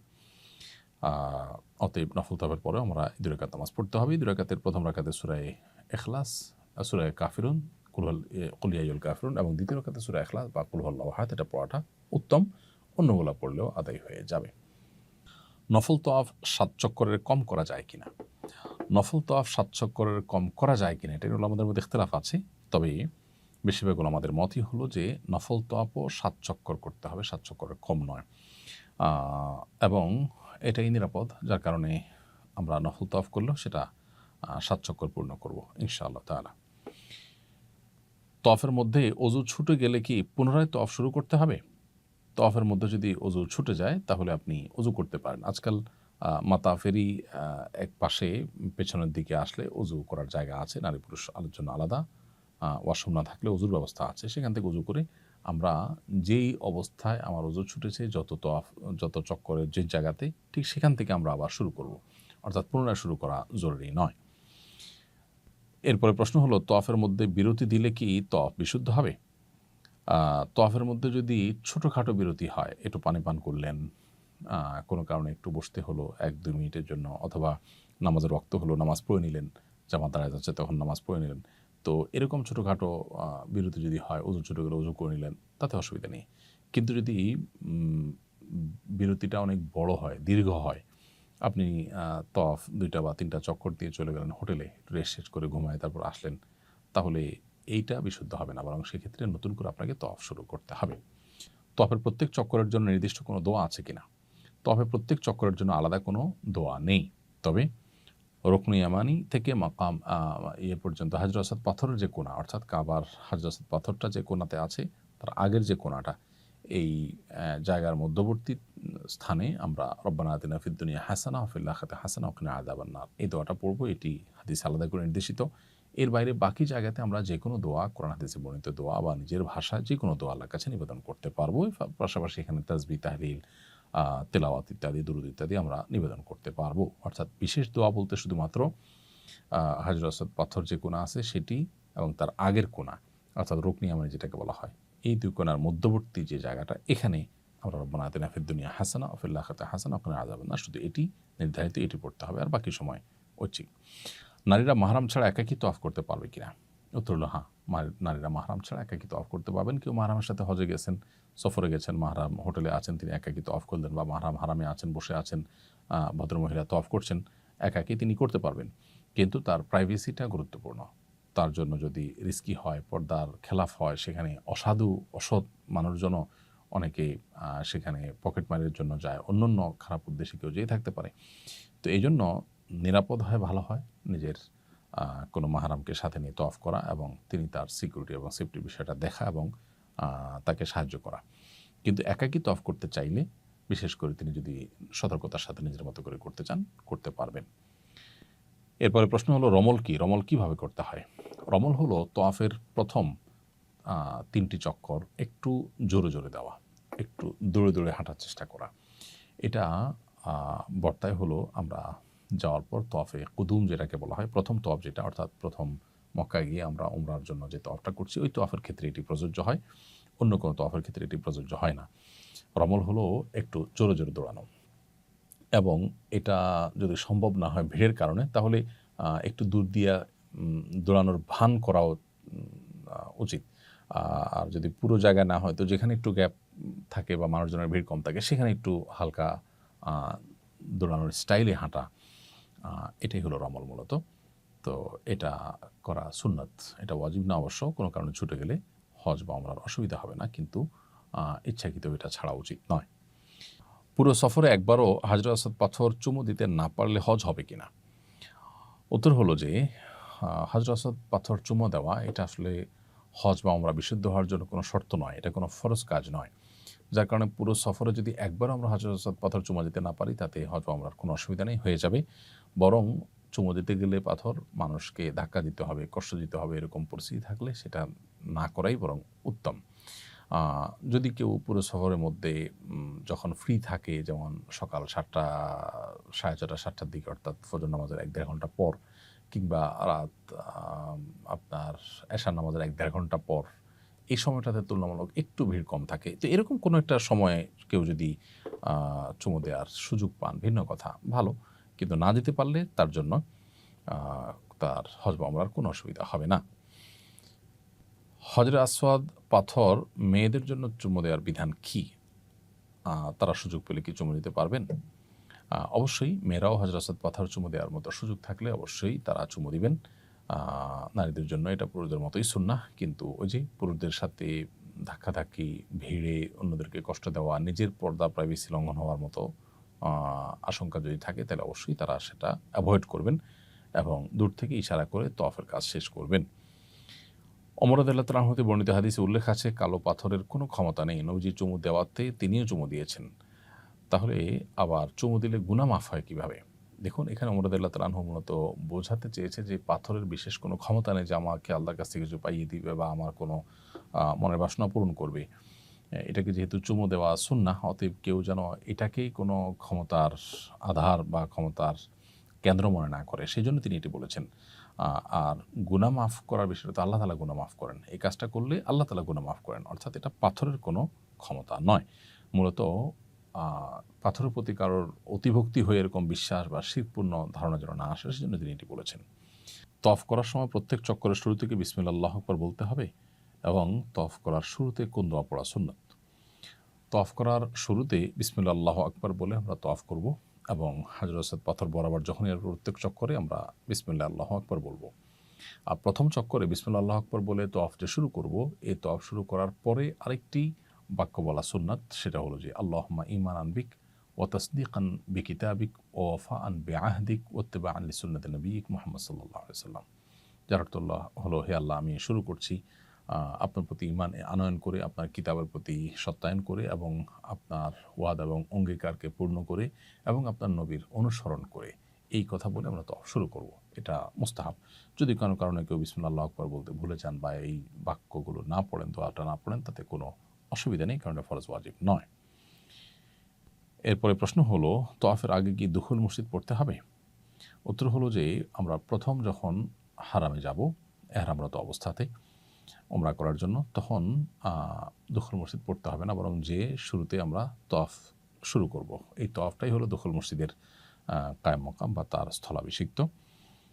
আর যদি অন্য কোনো সময় প্রবেশ করি, অর্থাৎ ওমরা শেষ হয়ে গেল, পরবর্তীতে আমরা যখনই যাব তখন আগে দুখুল মসজিদ পড়ব, তারপরে মসজিদে বসবো, সেটা অন্য সাধারণ সময়ের জন্য প্রযোজ্য। বাট প্রথম যখন এহরামপুরে আমরা হারামে যাব ওমরা করার উদ্দেশ্যে, তখন তওয়াফ যেটা করবো সেটাই দুখুল মসজিদ, আলাদা করে দুখুল মসজিদ আদায় করতে হবে না। এরপরে প্রশ্ন হলো, তওয়াফ করার সময় দলবদ্ধভাবে কারোর নেতৃত্বে দোয়া করা এবং তওয়াফ করা কি উত্তম? তওয়াফটা ইন্ডিভিজুয়াল আমল, প্রত্যেকটা মানুষ ব্যক্তিগতভাবে যার যার মতো করে তওয়াফ করবেন। এক্ষেত্রে একজনের নেতৃত্বে অনেক লোক তওয়াফ করা, এটা বরং অন্যান্য তওয়াফকারীদের জন্য ডিস্টার্বিং হয়, কষ্টের কারণ হয়, ভিড় তৈরি হয়। এই জন্য এটা বরং অ্যাভয়েড করতে পারলে ভালো হয়। আর বিশেষ করে কেউ একজন দোয়া পড়লেন, তার সাথে সাথে অন্যরা সুরে সুর মিলিয়ে, তালে তাল মিলিয়ে দোয়া পড়লেন, এটাও কোরআন সুন্নাহ বর্ণিত বা নির্দেশিত কোনো বিষয় না, বরং এখানে প্রত্যেকে যার যার মতো দোয়া করবেন। আর আল্লাহর কাছে কায়মনোবাক্যে একেবারে দিনহীনভাবে মিসকিনের মতো করে কান্নাকাটি করে সর্বোচ্চ বিনয়ের সাথে দোয়া করার জন্য আসলে একাকিত্বে এবং নির্জনতার সাথে নিজে নিজে দোয়া করাটা সবচেয়ে উত্তম হয়। ওখানে নির্জনতাও তো আর সম্ভব হয় না, অন্তত আশেপাশে পরিচিত লোকজন নিয়ে আপনার তওয়াফ করতে গেলে সেভাবে দোয়া করাটা অনেক সময় সম্ভবপর হয় না। তো সেক্ষেত্রে নিজস্ব লোকজন হারিয়ে যেতে পারেন, সেরকম আশঙ্কা থাকলে তাদেরকে সাথে রাখলাম, কিন্তু একেবারে পুরা গ্রুপের লোকজন কারো নেতৃত্বে সুরে সুর মিলিয়ে দোয়া করতে হবে, এটা দোয়া কোনো সুন্নাহ পদ্ধতি নয়। বিধায় যার যার মতো করে আমরা দোয়া করার চেষ্টা করব সাধারণ অবস্থাতে, কারণ ওরকম সবাই মিলে যখন একসাথে দোয়া করে তখন আশপাশের লোকদের দোয়াতে ডিস্টার্ব হয়। এরপর প্রশ্ন হলো, তওয়াফে 7 চক্কর দিতে হয় কেন? 6 বা 8 চক্কর কেন দিতে হয় না? দেখুন, এটার ইলম তো একমাত্র আল্লাহ তাআলার কাছে আছে। আল্লাহ আমাদেরকে কোন কাজ কেন করতে বলেছেন, শরীয়ত আমাদেরকে কোন কাজ কেন করতে বলেছেন, নবী সাল্লাল্লাহু আলাইহি সাল্লাম কোন কাজ কেন করতে নির্দেশ করেছেন, সেটার রহস্য একমাত্র আল্লাহ তাআলা ভালো জানেন। আল্লাহর সমস্ত আদেশ নিষেধের যৌক্তিকতা, যথার্থতা, রহস্য আমরা জেনেই যদি করতে হয়, তাহলে আল্লাহর প্রতি ঈমান আনার তো কোনো মানে থাকলো না। তাহলে সেক্ষেত্রে আমি আমার লজিক, আমি আমার সেন্স, আমি আমার যুক্তি যেটা বুঝে আসলো তার ভিত্তিতে করলাম। তাহলে আল্লাহর আদেশের ভিত্তিতে তো করা হলো না। এটাকে তো সে অর্থে আনুগত্য বলে না। এজন্য এর প্রকৃত কারণ বা রহস্য আল্লাহ তাআলা একমাত্র ভালো জানেন। মাকাম ইব্রাহিমে ২ রাকাত নামাজ আদায় করার নিয়ম জানতে চাই। তওয়াফ শেষ করার পর আমরা ২ রাকাত নামাজ পড়ব ৭টা চক্কর শেষ করার পর। সেটা মাকাম ইব্রাহিমীকে সামনে রেখে সালাত আদায় করার চেষ্টা করব। একদম বরাবর সামনে রেখে সালাত আদায় করা, নামাজ পড়ার মতো পরিবেশ আজকাল থাকে না। সেক্ষেত্রে যেখানেই পড়ি সামনে মাকাম ইব্রাহিমের যেন থাকে, সেটা উত্তম, একটু দূরে হলেও। আর যদি মাকাম ইব্রাহিম একদম বরাবর সামনে না থাকে কোনো অসুবিধা নাই, কারণ সেটা সম্ভব না। সামনের দিকে থাকলেই হলো। এমনকি সামনের দিকে রেখে নামাজ পড়ার মতো কোনো পরিবেশও যদি না থাকে, তাহলে হারামের যে কোনো জায়গাতে নামাজ পড়লেও নামাজ হয়ে যাবে ইনশাআল্লাহ।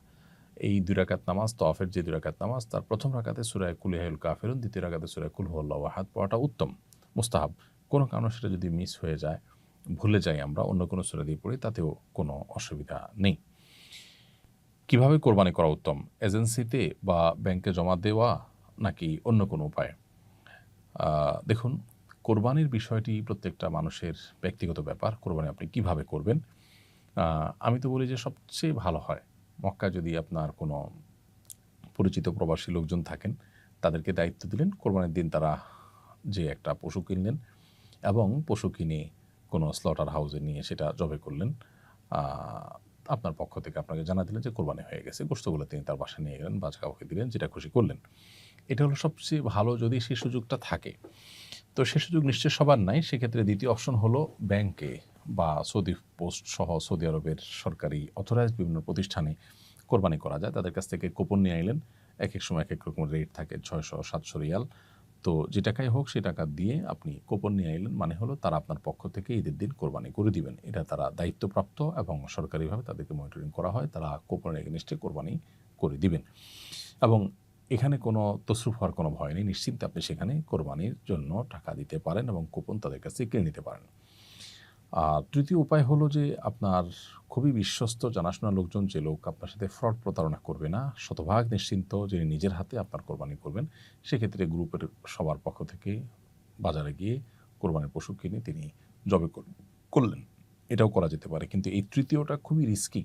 কারণ এখানে আসলে আমরা কাউকে বিশ্বাস করলেও তিনি আবার আরেকজনকে বিশ্বাস করতে গেলেন সরল মনে। সেই জায়গায় প্রতারণা হওয়ার সম্ভাবনা থাকে। একই পশু জবাই করে কয়েকজনকে ছবি ভিডিও পাঠিয়ে সবার কাছ থেকে টাকা নেওয়ার মতো প্রতারণার কাজগুলো সেখানে হয়ে থাকে। এজন্য ব্যাংকে টাকা দেওয়াটা সবচেয়ে সেফ, অথবা একান্ত নিজস্ব লোক যে নিজের হাতে কোরবানি করবে, কোনো ভাইয়ের কাছে যাবে না, তার কাছে দেয়া যেতে পারে টাকা।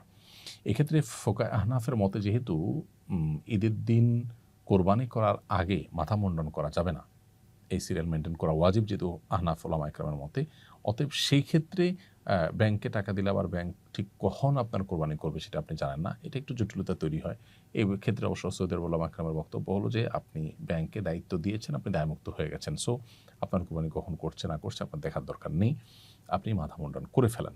বাট ওলামায়ে আহনাফ কোরবানি নিশ্চিত হওয়ার আগে মাথা মুন্ডন করতে নিষেধ করেন। সেজন্য যদি ব্যাংকে দেন তাহলে আপনাকে একটা সার্টেন টাইম অপেক্ষা করতে হবে যে এর মধ্যে কোরবানি হয়ে গেছে নিশ্চিত, তারপর আপনি মাথা মুন্ডন করলেন, অথবা আপনি নিজ দায়িত্বে কাউকে দিয়ে কোরবানি করালেন। এটা হলো ওলামা আহনাফের মতে। অবশ্য সৌদি আরব ওলামা ইকরামের মতে এই সিরিয়াল মেইনটেইন করা আবশ্যক নয়, বিধায় আপনি ব্যাংকে দেওয়াটা সবচেয়ে সেফ, অথবা নিজ হাতে কোরবানি করবেন এরকম কারো কাছে টাকা দিলেন, সেটা হলো নিরাপদ।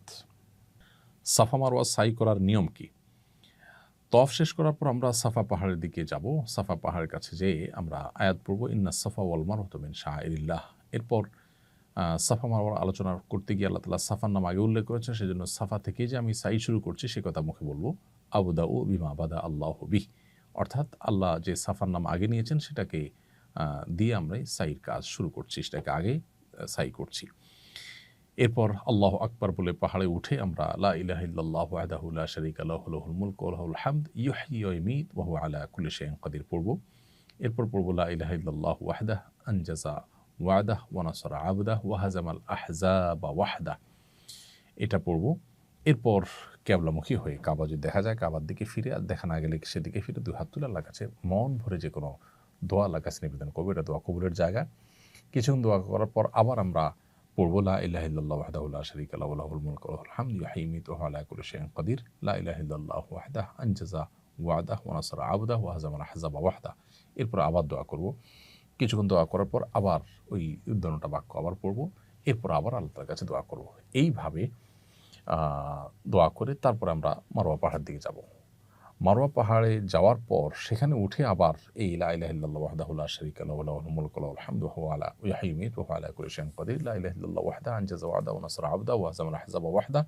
এটা পড়ে আবার কিবলামুখী হয়ে দোয়া করব এবং কিছুক্ষণ দোয়া করার পর আবার এটা পড়ব, আবার দোয়া করব। এভাবে তিনবার দোয়া, তিনবার এই বাক্যগুলো পাঠ করব। এরপরে মারওয়া পাহাড় দিকে আসবো। সাফা থেকে মারওয়া গেলাম, একটা চক্কর হলো। মারওয়া থেকে সাফা আসলাম, আরেকটা চক্কর হবো। সাফা থেকে শুরু হবে, মারওয়া শেষ হবে। এবং এই যে দোয়া করা, এটা প্রত্যেক চক্করেই কিন্তু দোয়া প্রযোজ্য। এবং তিনবার দোয়া, তিনবারে বাক্যগুলো পাঠ করা, এটা বেশিরভাগ হাজি সাহেবরা জানেন না বা করেন না। আর সাফা মারার মধ্যবর্তী যে সবুজ লাইটের জায়গাটা, সেখানে পুরুষরা একটু জোরে হাঁটবেন, সম্ভব হলে একটু দৌড়ানোর ভান করবেন এবং মেয়েরা স্বাভাবিকভাবে হাঁটবেন। এ হলো সাফা মারওয়া সাই করার সম্পূর্ণ নিয়ম। সাফা মারওয়া সাই করার মধ্যবর্তী সময়গুলোতে আমরা মনে মনে জিকির করতে পারি, দোয়া করতে পারি, চুপচাপ থাকতে পারি। এটা আমরা করব। সাফা মারওয়া সাইর পূর্বের দোয়া বসে বসে করা যাবে কিনা? সাফা মারওয়া সাই করার সময় যে আমরা প্রত্যেকটা চক্কর শুরুর আগে যে আমরা পাহাড়ের উপরে দোয়া করব, এটা বসেও করা যেতে পারে। বিশেষ করে যদি কেউ দাঁড়াতে অসুবিধা হয়, তিনি বসে করলেও দোয়া হবে ইনশাআল্লাহ। এরপর প্রশ্ন হলো, সাই করতে অজু জরুরি কিনা? উত্তর হলো, সাইর সময় অজু থাকা জরুরি না, তবে তওয়াফের সময় অজু থাকা জরুরি। অজু ছাড়া তওয়াফ হবে না, কিন্তু সাইটা অজু ছাড়াও হতে পারে। তবে অজু অবস্থায় সাই করতে পারলে উত্তম। কোনো কারণে সাইয়ের মাঝে যদি অজু চলে যায়, আপনি সাই কন্টিনিউ করতে পারবেন। সাফা মারওয়া সাই করার সময় সবুজ লাইটের মাঝখানে কেন দৌড়াতে হয়? সাফা মারওয়া সাই করার সময় সবুজ লাইটের এই জায়গাটাতে দৌড়ানো সুন্নাহ। প্রথমত সাহাবায়ে কেরাম যখন মক্কা এসেছেন, তখন তাদের ক্ষীণকায় দেখে মদিনায় তারা গিয়ে অনেকে অসুস্থ হয়েছে নানা কারণে। সেখানকার এনভায়রনমেন্ট তাদের শ্যুট করেনি। তো এটা দেখে মক্কার মুশরিকরা ক্রিটিসাইজ করতো কেউ কেউ, যে তারা দুর্বল হয়ে গেছে, এই দেশ থেকে গিয়ে অন্য জায়গায় তারা ভালো নাই। নবী সাল্লাল্লাহু আলাইহি ওয়াসাল্লাম তখন তারা যে সুস্থ সবল আছেন, এটা বোঝাবার জন্য একটু জোরে দৌড়িয়েছেন এই জায়গাটাতে, যার কারণে এখানে একটু জোরে দৌড়ানো সুন্নাহ। এর বাইরেও আরও একাধিক কারণ রয়েছে বিভিন্ন বর্ণনা মতে। সাফার মতো মারওয়াতেও কি দোয়া করতে হয়? উত্তর হলো হ্যাঁ। সাফাতে যেরকম আমরা কেবলামুখী হয়ে দোয়া করব, মারওয়াতেও একইভাবে দোয়া করব। এবং সাফাতে যেরকম আমরা তিনবার দোয়া করব, তিনবার দোয়ার আগের বাক্যগুলো পড়ব, মারওয়াতেও একইভাবে তিনবার দোয়ার আগের বাক্যগুলো পড়ে তিন দফায় দোয়া করব। বাক্যগুলো পড়া দোয়া, আবার বাক্যগুলো পড়া দোয়া, এভাবে 3 দফা করব। এটা আমরা অনেকেই খেয়াল করি না এবং মিস করি। এই জায়গাটা দোয়া কবুলের গুরুত্বপূর্ণ জায়গা, আল্লাহর নিদর্শনসমূহের মধ্যে থেকে একটি। আল্লাহ তাআলা বলেছেন, ইন্না সাফা ওয়াল মারওয়াতা মিন শাআইরিল্লাহ। সাফা মারওয়া আল্লাহ তাআলার নিদর্শনসমূহের মধ্যে থেকে অন্যতম। সো সাফা মারওয়া উভয়টির উপরেই একইভাবে দোয়া এবং দোয়ার আগের বাক্যগুলো পাঠ করার এই সুন্নাহটা আমাদের পালন করতে হবে প্রত্যেক চক্করেই। সাই করার সময় কি দোয়া করতে হয়? সাই করার সময় বিশেষ কোনো দোয়া নেই, তবে সবুজ লাইটের মধ্যবর্তী জায়গা যখন আমরা জোরে হাঁটবো, তখন রব্বিগফির ওয়ারহাম ইন্নাকা আনতাল আযজুল আকরাম, হে আল্লাহ আপনি ক্ষমা করুন এবং রহম করুন, আপনি সবচেয়ে মহান, পরাক্রমশালী এবং সবচেয়ে সম্মানিত। এই দোয়া পাঠ করবো আমরা, রব্বিগফির ওয়ারহাম ইন্নাকা আনতাল আযজুল আকরাম। এটা সবুজ লাইটের জায়গাটাতে। তার আগে পরে বাকি সময়টাতে আমরা মনমতো যে কোনো জিকির আজকার করতে পারি, দোয়া করতে পারি, সেটা ঐচ্ছিক। সাফা মারওয়া সাই করার পর কোনো নামাজ পড়তে হবে কিনা? উত্তর হলো, তওয়াফের পর যেরকম 2 রাকাত নামাজ আছে, সাফা মারওয়া সাই করার পর কোনো নামাজ পড়তে হবে না। এরপর প্রশ্ন হলো, নিজে হালাল না হয়ে অন্যের চুল কাটা যাবে কিনা? উত্তর হলো, হজের যাবতীয় কার্যক্রম বা উমরার যাবতীয় কার্যক্রম করার পর নিজে এখনও চুল কাটেননি বা চুল চাষেননি, এই অবস্থায় আপনি আরেকজনের চুল চেঁচে দিতে পারবেন বা কেটে দিতে পারবেন। যেমন স্বামী এখনও নিজের চুল চাষেন নাই, স্ত্রীর চুলের অগ্রভাগ কেটে দেওয়ার কাজটা তিনি করতে পারবেন, বা এক মহিলা অন্য মহিলাকে করতে পারবেন। একই কাজ পুরুষরা পরস্পরের ক্ষেত্রেই করতে পারবেন। মেয়েদের চুল কতটুকু কাটতে হবে? মেয়েদের চুল টেনে একদম মাথা এনে সেখানে 1 কর পরিমাণ কাটলেই চলবে। 1 কর বা 1 ইঞ্চি পরিমাণ কেটে ফেললে যথেষ্ট হবে। এবং সবগুলো চুল থেকেই কাটা গেল কিনা এটা নিশ্চিত হওয়া জরুরি না। এখানে কিছু চুল যদি কয়েকটা চুল যদি বাদ যায়, মিস হয়, তাতে অসুবিধা নেই। 1/4 বা এর বেশি চুল কেটে ফেললেই চলবে। অতএব মাথার চুলকে টেনে ধরে একেবারে অগ্রভাগের আগের অংশের 1 ইঞ্চি পরিমাণ কেটে ফেলবে। নিজের চুল নিজে কাটা বা স্ত্রীর চুল কেটে দেওয়া যাবে কিনা? উত্তর হলো হ্যাঁ, করা যাবে, কোনো অসুবিধা নেই। একজন মুহরিম ইহরামরত অবস্থায় নিজের মাথার চুল নিজে চাঁচতে পারবেন, কোনো অসুবিধা নেই। আবার তিনি তার সহযাত্রী হজযাত্রী কারোর চুল কেটে দিতে পারবেন, স্বামী স্ত্রীরটা কেটে দিতে পারবেন, স্ত্রী স্বামীটা কেটে দিতে পারবেন, অর্থাৎ নিজে হালাল হওয়া ছাড়া আরেকজনটা কাটলে বা নিজেরটাও কাটলে কোনো অসুবিধা নেই। বদলি হজের নিয়ম ও বিধান জানতে চাই। বদলি হজের নিয়ম হলো, যে ব্যক্তি শারীরিকভাবে হজ করতে অপারগ, মক্কায় গিয়ে হজ করার সামর্থ্য একেবারেই নেই, কিন্তু আর্থিকভাবে সামর্থ্যবান, মৃত্যুর আগ পর্যন্ত আর সামর্থ্য তার হওয়ার কোনো আলামতও নয় বা সুযোগও নাই, সম্ভাবনাও নাই, তাহলে সেক্ষেত্রে তার জন্য কাউকে বদলি হজ করানো, কাউকে দিয়ে এটা তার জন্য আবশ্যক। কেউ যদি জীবদ্দশায় ওসিয়ত করে যান যে আমি জীবদ্দশায় হজ করতে না পারলে আমার মৃত্যুর পর আমার সম্পদ থেকে হজ করানোর ব্যবস্থা করবে, তাহলে তার বদলি হজ করানো, তার টাকা দিয়ে, তার সম্পদ দিয়ে এটা আবশ্যক। আর এছাড়া কেউ তার মৃত বাবা মা বা যে কোনো ব্যক্তির তরফ থেকে বদলি হজের ব্যবস্থা করতে পারবে, বিশেষ করে যিনি হজে যেতে সামর্থ্যবান নন তার তরফ থেকে, সেটা মৃত ব্যক্তি হতে পারেন, তার তরফ থেকে কেউ যদি নিজস্ব উদ্যোগে নিজের টাকায় হজের ব্যবস্থা করেন, তাহলে সেটা নফল হজ হিসাবে হবে এবং সেটাও বদলি হজ করা যাবে। একজন মানুষ সুস্থ সবল, তিনি সামর্থ্যবান, তিনি যদি কাউকে দিয়ে বদলি হজ করান, তাহলে সেক্ষেত্রে তার যে ফরজ হজ সেটা আদায় হবে না, তার ফরজ হজ তাকে আদায় করতে হবে। অপারগ হলে সম্পূর্ণরূপে, তখন তার পক্ষ থেকে বদলি হজ করলে সেটা তার হজ আদায় হবে। আর যিনি বদলি হজ করবেন তার নিজের হজ আগে করবেন, তারপর তিনি বদলি হজ করবেন। কারণ নবী করিম সাল্লাল্লাহু আলাইহি সাল্লাম এক ব্যক্তিকে দেখলেন, তিনি একজনের বদলি হজ করছেন, তার ভাই সুবরমার তরফ থেকে হজ করছেন, এরকম নিয়াত করছেন। নবী সাল্লাল্লাহু আলাইহি সাল্লাম তখন তাকে বললেন, তুমি নিজের হজ করেছো কিনা? লোকটি বললেন না। তখন বললেন, তুমি আগে নিজের হজ করো, তারপরে তোমার ভাই সুবরমার তরফ থেকে হজ করবে। এই জন্য যিনি বদলি হজ করবেন তিনি তার নিজের হজটা আগে করে তারপরে অন্য কারো বদলি হজ করবেন। আর বদলি হজের নিয়ম সাধারণ হজের মতোই, শুধুমাত্র যখন এহরাম নিয়ত করবেন তখন লব্বাইকা আন অমুক এভাবে বলবেন, অমুকের পুত্র অমুকের তরফ থেকে আল্লাহ লব্বাইক, এরকম বলবেন এবং মনে মনে তার তরফ থেকে যে এহরাম পাচ্ছেন এটুকু নিয়ত করবেন শুরুতে। এরপরে বাকি কাজগুলো সব সাধারণভাবেই করবেন, দোয়া নিজের জন্য এবং ওই ব্যক্তির জন্য এবং অন্যদের জন্য করতে পারবেন।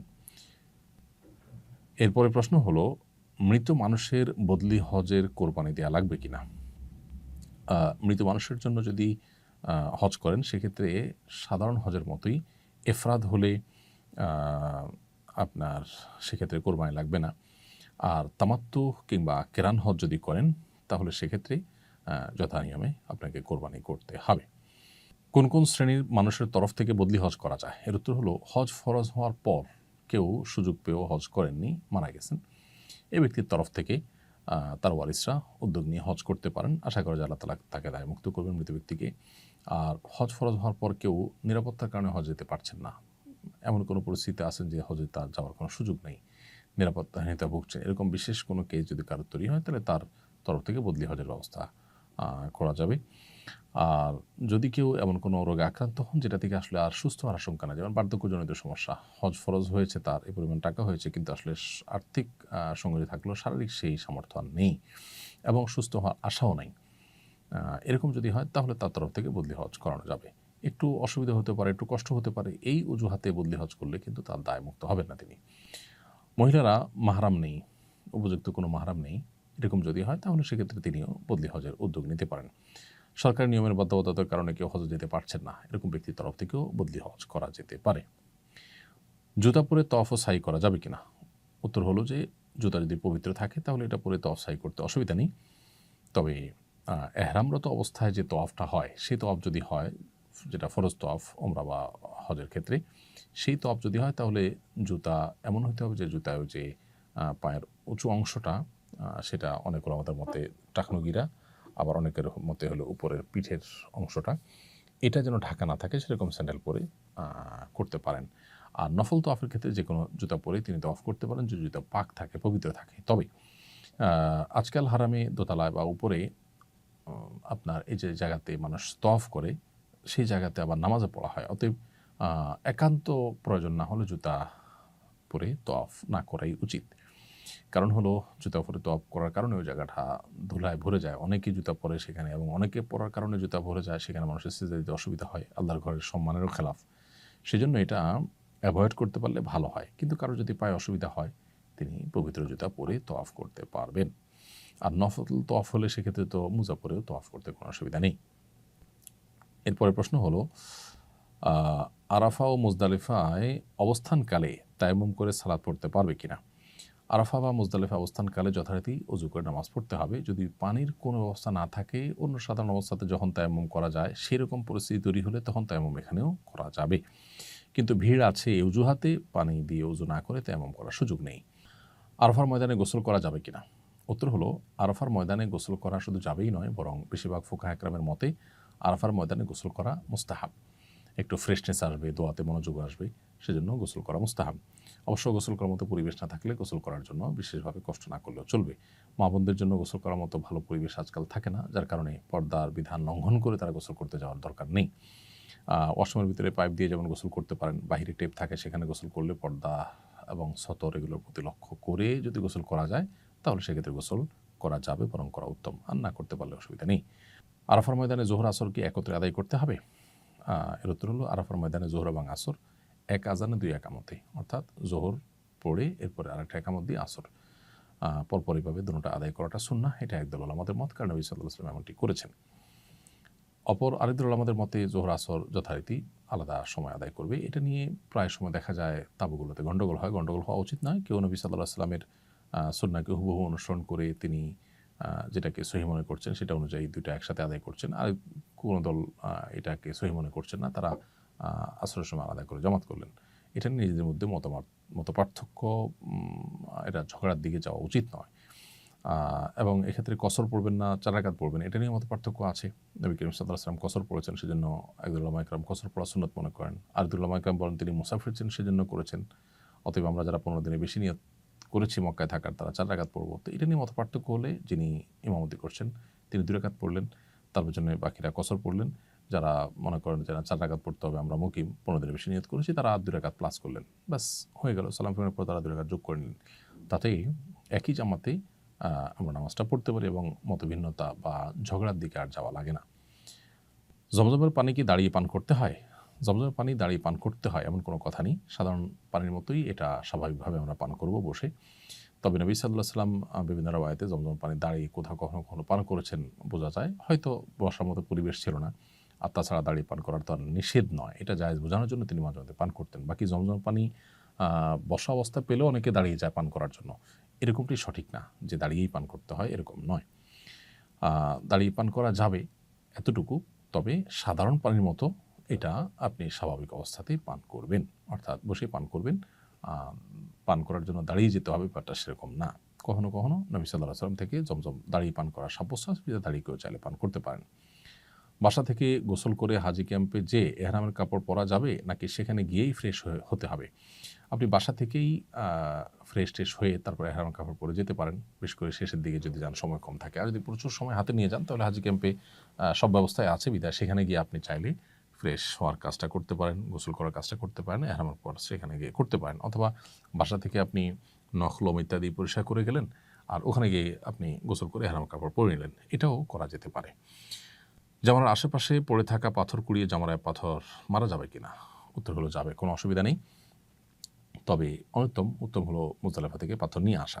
যদি আপনার পাথর টান থাকে, পড়ে যায়, আনতে ভুলে যান, এখান থেকে পাথর নিয়ে মারলেও আপনার জামারার পাথর মারার কাজটি আদায় হয়ে যাবে। জামারা নিক্ষেপের জন্য প্রয়োজনীয় অতিরিক্ত পাথর কুড়ানো যাবে কিনা? উত্তর হলো যাবে, তবে আপনার যে কয়টা পাথর লাগে সে কয়টা নেওয়াই ভালো। যদি 2-4টা বেশি হয়ে যায় বা সতর্কতামূলক 2-4টা বেশি নেন তাতে অসুবিধা নেই। অনেকে সুগন্ধিযুক্ত তেল ব্যবহার করতে হয় এবং এই তেল ব্যবহার না করলে তাদের মাথা ঘোরায়, মাথা ব্যথা হয়। এক্ষেত্রে তাদের করণীয় কী? উত্তর হলো যে অনিবার্য যদি হয় যে তেল ব্যবহার করা ছাড়া তিনি সুস্থ থাকতে পারেন না, অসহনীয় কষ্ট হয়, তাহলে তিনি ব্যবহার করতে পারেন, কিন্তু তাকে এর কারণে কিন্তু ফিদিয়া দিতে হবে। আর যদি ব্যাপারটা এরকম হয় যে এত বেশি কষ্ট হয় না, একটু কষ্ট হয়, তাহলে তাকে অবশ্যই এই সুগন্ধিযুক্ত তেল ব্যবহার করা থেকে বিরত থাকতে হবে, যেহেতু সুগন্ধ সুগন্ধ জাতীয় কোনো বিষয় ব্যবহার করা বা কোনো কিছু ব্যবহার করা জায়েজ নয় এহরামরত অবস্থাতে। আর ফিদিয়া হলো 3টা রোজা রাখা কিংবা 6 জন মিসকিনকে খাদ্য দেওয়া কিংবা একটা পশু জবাই করে মক্কায় মিসকিনদের মধ্যে বন্টন করা, গোশতের বন্টন করার ব্যবস্থা করা। হজে মহিলাদের মুখে নেকাব পরা নিষেধ কেন? আল্লাহ তাআলা একমাত্র ভালো জানেন। তবে পুরুষদের জন্য সেলাইবিহীন পোশাক পরা, মেয়েদের জন্য মুখে আপনার নেকাব না লাগানো, এগুলো স্বাভাবিক এবং সরলভাবে আল্লাহর সামনে নিজেকে উপস্থাপন করার জন্য। মানুষের মৃত্যু পরবর্তী অবস্থাকে স্মরণ করিয়ে দেয় আমাদের এহরামের শুভ্র সাদা এবং স্বাভাবিক পোশাক আশাক। এটা আল্লাহর সামনে নিজেকে একেবারে সরল সহজভাবে উপস্থাপন করবার জন্যই হয়তো এরকমটি করতে বলা হয়েছে। বাকি এর প্রকৃত কারণ একমাত্র আল্লাহ তাআলা ভালো জানেন। কারণ কোরআন হাদিসে আলাদা করে কারণ উল্লেখ করা হয়নি। এটা উলামায়ে কেরাম যার যার মতো করে গবেষণা করে হিকমত এবং রহস্য বর্ণনা করেছেন অনেকেই। হজের সময় কোরবানি অর্থাৎ দমে শূকর দিলে দেশে আবার কোরবানি দিতে হবে কিনা? উত্তর হলো হজের সময় আমরা যে কোরবানি দেই, এই কোরবানিটা হলো মূলত, আমরা কোরবানি বললেও এটা মূলত দমে শূকর বা আল্লাহর কৃতজ্ঞতা আদায় করে পশু জবে। আর মূল কোরবানি যেটা, সেটা যথারীতি প্রযোজ্য হবে।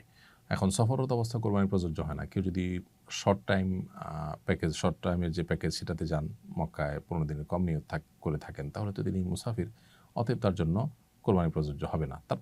তারপরও তার তরফ থেকে দেশে কেউ নফল হিসাবে কোরবানি দিতে পারেন বা তিনি সেখানেও কোরবানি দিতে পারেন। আর যারা 15 দিনের বেশি নিয়ত করবেন, সাধারণ প্যাকেজ যাবেন, তারা তো অবশ্যই মুকিমের বিধান অন্তর্ভুক্ত ফোকাহ হানাফের মত অনুযায়ী। সো তাদের পক্ষ থেকে কোরবানি আলাদা দিতে হবে, আর হজের যে কোরবানি অর্থাৎ দমে শূকর সেটা আলাদা দিতে হবে। হজের সফরে হাজিরা কি মুসাফির থাকেন? হজের সফরে হাজিরা মুসাফির থাকেন নাকি মুকিম থাকেন, এটা আসলে নির্ভর করে কত দিনের প্যাকেজ যাচ্ছেন সেটার উপরে। সাধারণ প্যাকেজ যেটা 30 দিনের বেশি, সেটাতে গেলে হাজিরা সাধারণত মক্কায় মুসাফির থাকেন না, মুকিম হয়ে যান ফোকাহ হানাফের মত অনুযায়ী, কারণ সেখানে 15 দিন বা তার বেশি তারা থাকেন। আর মদিনায়ও যদি 15 দিন থাকার নিয়ত থাকে, তাহলে সেখানে মুসাফির থাকবেন না, মুকিম হয়ে যাবেন। আর তার কম থাকলে মুসাফির থাকবেন। আর এর বাহিরে যারা শর্ট প্যাকেজে যান 15 দিন 20 দিনের জন্য, তারা মক্কা বা মদিনায় কোথাও আসলে 15 দিন এককভাবে থাকেন না, যার কারণে তারা কিন্তু মুসাফির হিসাবে গণ্য হবেন। আর মুসাফির হলে মুসাফিরের সব বিধিবিধান তার জন্য যথারীতি প্রযোজ্য হবে। মেয়েরা নফল তাওয়াফেও কি মুখে নেকাব দিতে পারবে না? উত্তর হলো না। মুখে নেকাব দিতে পারবে নফল তাওয়াফে, পারবে না এমন কথা নেই। কারণ হলো এহরামরত অবস্থাতে মুখে তারা নেকাব পরবেন না।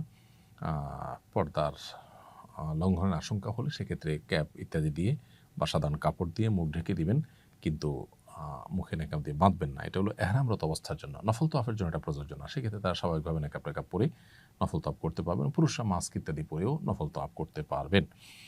হজে বাথরুম ব্যবহারের সময় সেলাই কাটা লুঙ্গি ব্যবহার করা যাবে কিনা? বাথরুমে যদি আপনি সেলাই ছাড়া লুঙ্গি ব্যবহার করেন, ওপেন যেগুলো, সেটা আপনি করতে পারেন, কোনো অসুবিধা নেই। কারণ সেলাই বিশিষ্ট পোশাক পরা নিষেধ, লুঙ্গি পরা নিষেধ নয়। কাবায় পুরাতন কাজা নামাজ পড়া যাবে নাকি নফল নামাজ পড়াই উত্তম? কাবাতে পুরাতন আগের যে নফল কাজা নামাজগুলো আছে, আপনি সেগুলো আদায় করতে পারেন। আর চাইলে নফল নামাজও পড়তে পারেন। কাজা নামাজ থাকলে আগে কাজা নামাজ পড়েই তারপর নফল নামাজ পড়াটা উত্তম। সন্দেহাতীতভাবে সেটাকে অগ্রাধিকার দেওয়া উচিত কাজা নামাজকে। মক্কায় 1 রাকাতে 1 লাখ রাকাতের সওয়াব কি শুধু মসজিদে হারামেই হবে নাকি হোটেলের নামাজ পড়লেও একই সওয়াব হবে? এটা নিয়ে ভিন্ন মত আছে। অনেকে বলেছেন যে মসজিদে হারামের জন্যই খাস, কারণ হাদিসে মসজিদ শব্দটি আছে। আবার অনেকে বলেছেন হারাম এরিয়ার মধ্যেই, হারামের এরিয়া যে অর্থাৎ হারামের যে পুরো সীমানা বিশাল বড় কয়েক মাইল জুড়ে, এই পুরোটার মধ্যেই একই ফজিলত প্রযোজ্য। এই দ্বিতীয় মতটা অধিকতর গ্রহণযোগ্য বিধায় আপনার হারামের এরিয়াতে হোটেলেও কেউ যদি নামাজ পড়েন, ইনশাআল্লাহ বিদিনিল্লাহ তিনি 1 রাকাতে 1 লাখ রাকাতের সওয়াব পাবেন। এবং এ ব্যাপারে সৌদি আরবের স্থায়ী কমিটির যে ফতোয়া বিষয়ক যে স্থায়ী কমিটি রয়েছে, তাদের ফতোয়াও একই রকম। ছেলেদের ক্ষেত্রে এহরাম অবস্থায় রঙিন গামছা পরে গোসল করতে পারবে কিনা? উত্তর হলো হ্যাঁ, করা যাবে, কোনো অসুবিধা নেই। কারণ গামছা এটা সেলাই বিশিষ্ট কোনো পোশাক নয়, বরং এটা ওপেন থাকে, বিধায় গামছা পরে আমরা গোসল করতে পারবো।